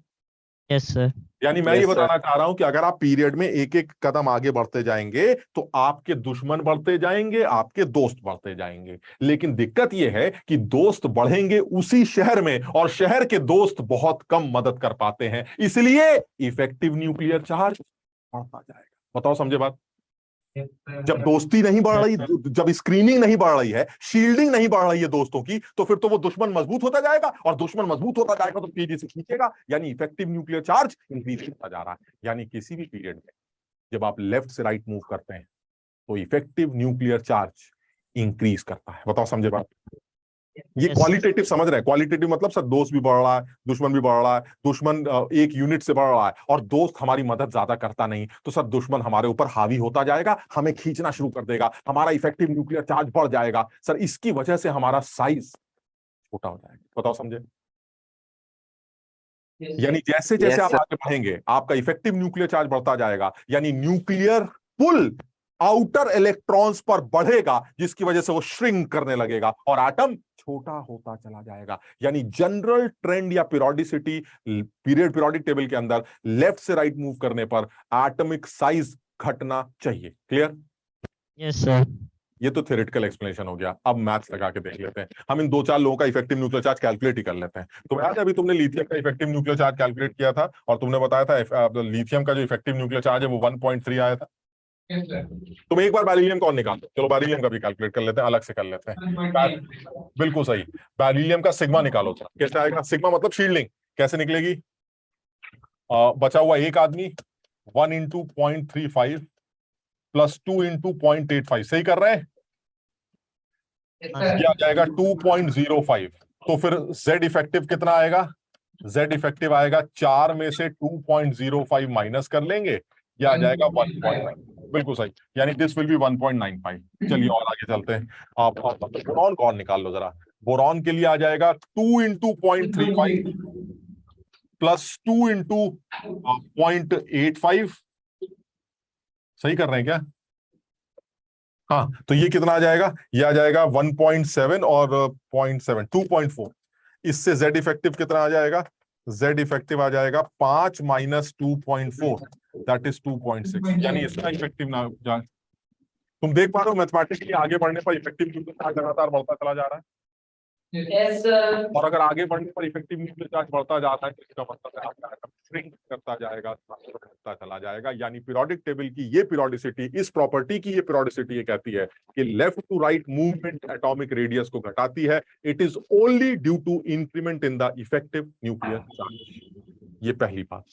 सर हाँ। आपकी आवाज बीच बीच में एकदम कम हो जाती है, मतलब सुनाई नहीं देती है। ये तो वॉइस मॉड्यूलेशन बहुत कम लोगों को आता है बेटा। ये सर तो बिल्कुल कम हो जाती है, मतलब सुनाई ना ये दे। और तगड़ा मॉड्यूलेशन है सर, ये हमारा टैलेंट है। अबे एकदम से कम हो जाती मतलब? सर बिल्कुल जैसे सुनाई नहीं देती है, आप बोल रहे हैं और सुनाई नहीं दे रही है और फिर अचानक से आने लगती है। और मुंह चल रहा है। हाँ नहीं तो ये टैलेंट नहीं है हमारा। हम मुंह चलाते तो आवाज निकलती है। ये हमारा टैलेंट नहीं, ये कुछ और है। समझ लो तो, अगर हमने मुंह चलाया है तो आवाज निकलेगी। ये नहीं हो सकता मुंह चलाया आवाज नहीं निकले। ये इतना ऊपर वाले ने हमें काबिलियत नहीं दी। ये क्यों हो रहा है ऐसा? सर जैसे अभी फिर हो गई थी कम। तो यार ये ऐसा कैसे हो रहा है? ये हमारी तरफ से कोई गड़बड़ नहीं है। सर एक बार अपना माइक देख लीजिए। भाई देख ले। सर माइको में कंजूसी करिए इधर। हाँ बस तुम यही बकवास करते रहा करो कि हमने ये कर दिया। सारा पैसा तुमने दिया ढेले भर का और चाहिए तुम्हें सब कुछ। यार ये हमारे माइक में तो दिक्कत नहीं है दोस्त। कौन बोल रहा है ये? सर अब सही ऐसा कुछ नहीं है सर, आती है पूरी आवाज आती है नहीं सर। नहीं, वो घर से कर रहा है क्या? कोई क्लास, कोई बच्चा? कौन है बेटा? सर इंदिरापुरम सेंटर से दूसरा बच्चा बोल रहा है। अबे यार ये क्या बात होती है? तुम साला अजीब आदमी हो। इंदिरापुरमी वाला कह रहा है कि ठीक चल रही है और एक बार दूसरा कह रहा है ठीक नहीं चल रही है। सर उसके बॉडी पार्ट्स में डिफेक्ट है, मतलब समझ रहे हो ना, कान डिफेक्टिव पीस है वो खुद ही। हाँ वैसे फिर भी कौन है वो आदमी? क्या नाम? सर हर्ष। हर्ष। हर्ष बेटा क्या स्किन में कोई कमी है? स्किन कहाँ से सुनते हो तुम? स्किन से सुनते हो? कान से? कहाँ से? सर कानों से। तो यार हमें तो समझ में नहीं आ रहा। जैसे अच्छा तुम सब छोड़ो, एक कोई तुम में से शरीफ भी तो नहीं है कोई? मैं हूं ना सर। नहीं नहीं नहीं, सवाल ही नहीं। सृष्टि, सृष्टि आई है भाई। सृष्टि, सृष्टि तुम बताओ आवाज आ रही है कि नहीं आ रही? आ रही है आवाज। बीच बीच में गायब भी हो जाती है। बीच में आवाज थोड़ी कम हो जाती है वॉल्यूम, बट ठीक है आवाज ऑडिबल है। अच्छा हर्ष यार थोड़ा सा मैनेज करो भाई। है तो अब पता नहीं क्या टेक्निकली क्या प्रॉब्लम है, पता नहीं। तो अगर हो पा रहा है मैनेज तो कर बताओ। क्या बिल्कुल ही अगर गायब हो जाती है तो यार दिक्कत है। अगर समझ पा रहे हो तो समझो। है ना हर्ष? बात समझ में आ रही कि ये आवाज के चक्कर में मत पड़ो। तुम्हें बात समझ में आई कि हमने ये क्या बोला? पीरियोडिक टेबल में लेफ्ट से राइट मूव करने पर इफेक्टिव न्यूक्लियर चार्ज इंक्रीज करता है। हर एलिमेंट को 0.65 का लॉस दिखाई देता है। तुम देख पा रहे हो हर एलिमेंट को 0.65 का लॉस हो रहा है। देखिए आप देख पा रहा है 0.65 पॉइंट दिख रहा है कि नहीं? पॉइंट यस सर दिख रहा है। Yes, sir. तो देखिए यहां से यहां गए तो 0.65 का लॉस। क्यों? क्योंकि सर दोस्त दुश्मन एक यूनिट बढ़ गया, एक 1 बढ़ गया 1, और दोस्त सिर्फ इफेक्टिवली 0.35 बढ़ा। तो अल्टीमेटली लॉस कितने का हो गया? लॉस 0.65 का हो गया। यानी 1 से यहां से आगे बढ़े 0.65 का लॉस। ये तो ऐसे समझाने के लिए बोल रहा हूं, अदरवाइज हमने कैलकुलेट करके भी देख रखा है। कैलकुलेशन से पता चल रहा है सर आप लेफ्ट से राइट मूव करेंगे मस्त हो जाएगा मामला। लेफ्ट से राइट मूव करते हुए इफेक्टिव न्यूक्लियर चार्ज इंक्रीज कर जाएगा, जिसकी वजह से आप श्रिंक करने लगेंगे और आपका साइज घट जाएगा। बताओ यहां तक ठीक है? आगे बढ़े। Yes sir. दूसरी बात वो कह रहा यार ये तो चलिए आपने नॉर्मल ट्रेंड की बात की है on moving left to right in a period, ठीक। तो पीरियड में आप जैसे ये पीरियड हो गया, ये पीरियड हो गया, ये पीरियड हो गया, तो आप ऐसे मूव करेंगे आपका साइज घटेगा। चलिए बहुत बढ़िया, नॉर्मल हो गया, नॉर्मल ट्रेंड। ऐसा भी हो सकता है कि आप पीरियोडिक टेबल में ऊपर से नीचे टपके। हाँ हमने कहा पीरियोडिक टेबल में तो कैसे भी कर सकते हैं, तो हम ऊपर से नीचे ग्रुप में भी टपक सकते हैं, यानी ग्रुप में गिर सकते हैं और पीरियड में चल सकते हैं। तो अगर मैं ग्रुप में गिरूंगा तो क्या होगा? इंक्रीज होगा। तो मैंने कहा यार अभी तो इंक्रीज बात, होगा। हाँ मतलब ऐसे कर लो ना, इसमें क्या दिमाग लगा? तो सर ग्रुप में नीचे होने पर इफेक्टिव न्यूक्लियर चार्ज कैलकुलेट कर लेते हैं, उससे पता चल जाएगा। बात समझ लो कि नहीं मेरी? Yes sir. जिस तरह से पीरियड में आगे बढ़ने पर इफेक्टिव न्यूक्लियर चार्ज ने एक्सप्लेन कर दिया कि इफेक्टिव न्यूक्लियर चार्ज बढ़ता है तो साइज घटता है, तो एक बार ग्रुप में नीचे उतर के चेक कर लेते हैं, अपने आप ही समझ में आ जाएगा। हमने कहा बिल्कुल कर लो, कर लेते हैं। तो आपने ग्रुप में नीचे गिरता है, ठीक। अब जरा समझने की कोशिश करना क्या समझाना है, इंपॉर्टेंट है ये बात। लिथियम के नीचे आता है सोडियम, सोडियम के नीचे आता है पोटेशियम, फिर पोटेशियम के नीचे रूबीडियम, फिडियम, फिर पता नहीं क्या क्या चलता है, ठीक। अब काम की बात क्या है? काम की बात क्या है कि लिथियम का जो इफेक्टिव न्यूक्लियर चार्ज है वो तो आपने 1.3 निकाला है। अब आपको नीचे उतरना है तो सोडियम का निकाल के देखते हैं। पता नहीं तुम्हें याद है कि नहीं, कल हमने निकाला था सोडियम 2.2 था। 2.2। और मजे की बात यह कि सोडियम के बाद पोटेशियम भी 2.2 था, निकाला था। Yes sir. अब मैं बताना क्या चाहता हूं, मैं बताना ये चाह रहा हूं भाई साहब, अगर आप ये कह रहे हैं कि पीरियड में आगे बढ़ने पर ईएनसी बढ़ता, ईएनसी इफेक्टिव न्यूक्लियर चार्ज, तो पीरियड में आगे बढ़ने पर ईएनसी बढ़ रहा था जिसकी वजह से आप सिकुड़ रहे थे, बहुत बढ़िया दिखाई दे रहा है। लेकिन सर ग्रुप में ईएनसी बढ़ रहा है, घट रहा है, ये तो ट्रेंड ही नहीं दिखता। क्योंकि जब आप ऊपर से नीचे उतरते हैं तो ठीक है यहां बढ़ा, चलिए ठीक है बढ़ा, लेकिन यहां तो कांस्टेंट है। इसका अगला भी यही आता है, उसका अगला भी 2.2 ही आता है। यानी कहने का मतलब ऊपर से नीचे लाने पर इफेक्टिव न्यूक्लियर चार्ज हमेशा ही 2 मतलब ऐसे एक एग्जांपल लेके बता रहा हूं कि भाई ये तो क्या ये एक्सप्लेन कर पाओगे कि साइज बढ़ेगा या घटेगा इसकी वजह से? नहीं समझे क्या कह रहे हैं हम? नहीं सर, इसके लिए हम ये कह रहे हैं कि आपका साइज बढ़ेगा या घटेगा वो तो सेकेंडरी है, ठीक। लेकिन ईएनसी ईएनसी क्या ईएनसी किसी एक्सप्लेनेशन में आना चाहिए? अब भाई यहां पर तो ईएनसी एक्सप्लेनेशन में आ रहा था, why? Because ENC is increasing, that is why size is decreasing, true. But on moving top to bottom in a group the trend of ENC is irregular. ENC का जो ट्रेंड है वो अजीब सा है। तो हम साइज के बढ़ने को या साइज के घटने को ऊपर से नीचे जब हम गिरते हैं तो ईएनसी से एक्सप्लेन नहीं कर पाएंगे। यहां तक क्लियर है? Yes sir. तो फिर Yes, आप sir. एक्सप्लेन कैसे करेंगे? तो सिर्फ एक ही बात आती है। नंबर से एक्सप्लेन कर सकते हैं। क्या बेटा? पीरियड नंबर से एक्सप्लेन कर सकते हैं। Valence shell. हाँ, शेल के नंबर, शेल के नंबर से एक्सप्लेन कर सकते हैं। और इस बार फर्क है, फर्क यह है कि जब आप ऊपर से नीचे गिरते तो अब शहर बढ़ते। समझो बात। और यही सब तुम्हें पढ़ने के लिए बोला भी है मैंने, तुम एक बार पढ़ना पीरियोडिक टेबल को, तुम्हें समझ में आएगा कि जब आप पीरियोडिक टेबल में लेफ्ट से राइट मूव करते हैं तो शहर कांस्टेंट रहता है, शहर चेंज नहीं करता है, शेल्स इंक्रीज नहीं करती। और अगर शेल इंक्रीज नहीं करेंगी तो जो भी आंसर आएगा वो ईएनसी देगा। लेकिन जब आप ऊपर से नीचे गिरते हैं तो शेल इंक्रीज करती है। दिखा भी सकता हूं, तुम देखो, lithium is 1s2 2s1 and the sodium is 1s2। Sodium का अगर आप कॉन्फ़िगरेशन लिखते हैं तो सोडियम का कॉन्फ़िगरेशन आएगा 1s2 2s2 2p6 3s1। और पोटेशियम का लिखेंगे तो ये आएगा 1s2 2s2 2p6 3s2 3p6 4s1।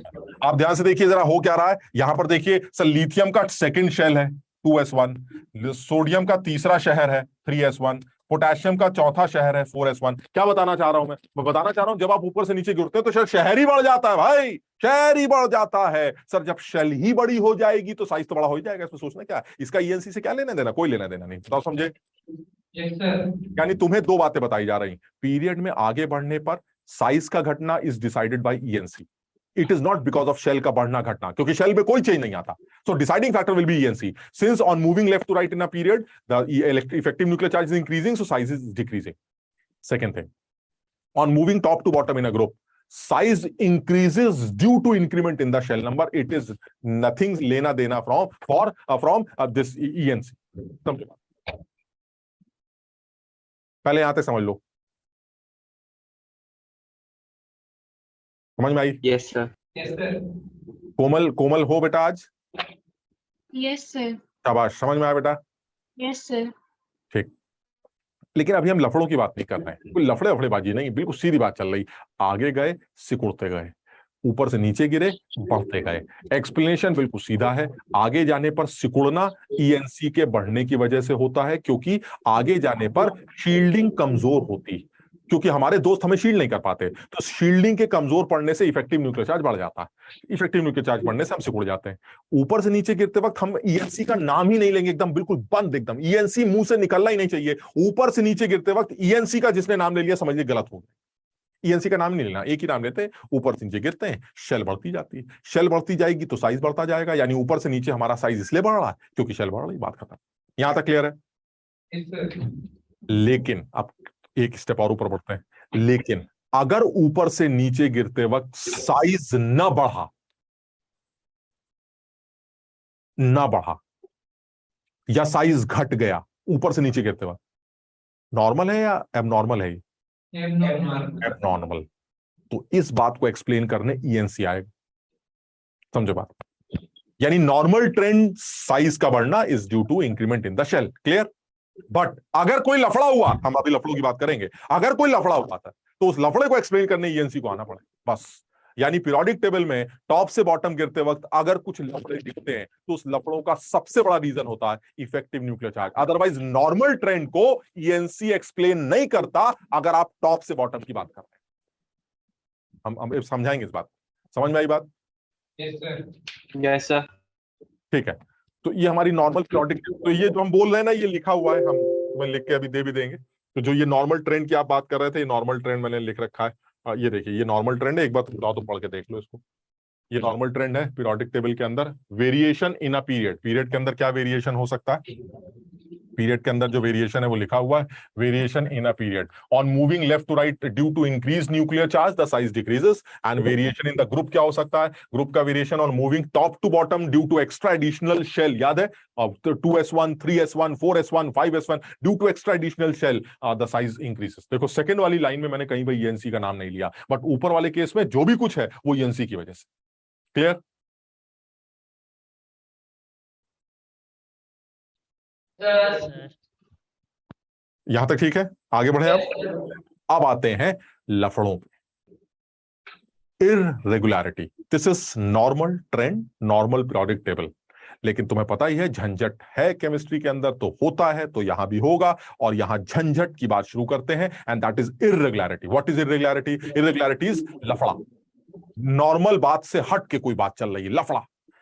पहला लफड़ा सुनो। तो हम ये सब नोट करा हुआ है, तुम्हें सब मिल जाएगा, सुन लो पहले, समझना। और तुम देखोगे अगर इसको इसी तरह से समझते रहेंगे हम, तो हमें इस चैप्टर में कम से कम थ्योरेटिकली दिक्कत नहीं आएगी, सिर्फ सवालों में दिक्कत आएगी। क्योंकि इस चैप्टर में फिर मैं पहले वही बात बोलूंगा, मेरा काम इस चैप्टर में सिर्फ थोड़ा थोड़ा ये बताना कि साइज क्या होता है, ये घट गया बढ़ गया, ऐसे हल्का हल्का खेल लिया।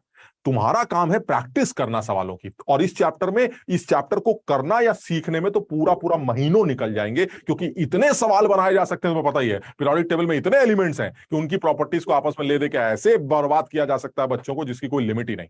लेकिन हमें इस चैप्टर में जो सीखना है वो तुम्हें बता दें। हमें प्रॉपर्टीज का आइडिया होना चाहिए, उनके ट्रेंड्स, नॉर्मल ट्रेंड्स का, कुछ इररेगुलरिटीज का। फिर उसके बाद धीरे धीरे धीरे धीरे करके हम चीजों को बढ़ा सकते हैं, धीरे धीरे करके हम सीख और सकते हैं, क्योंकि बहुत सारे एग्जाम्पल्स बन सकते हैं। तो इसमें सवाल करने के बाद कुछ डेटा और बनेगा तुम्हारा, जिसको अपनी कॉपी पे नोट करते चलना कि इस सवाल का आंसर देखो ये आता है तो हमने नोट कर लिया, इसका आंसर ये था, इसका एक्सप्लेनेशन ये था, वो नोट कर लिया। तो तुम्हें टाइम लगेगा इस चैप्टर को पूरा सीखने में, बिकॉज ये लंबा चैप्टर मान लो, बट हमें जितना सीखना है वो हम कर रहे हैं। अब जैसे इररेगुलरिटी की बात करते हैं, तुम थोड़ी सी अकल लगाना। वो ये कह रहा है कि भाई ये बताइए कि आप पीरियोडिक टेबल में लेफ्ट से राइट मूव करने पर साइज घटता है या बढ़ता है? तो मैंने कहा कि घटता है।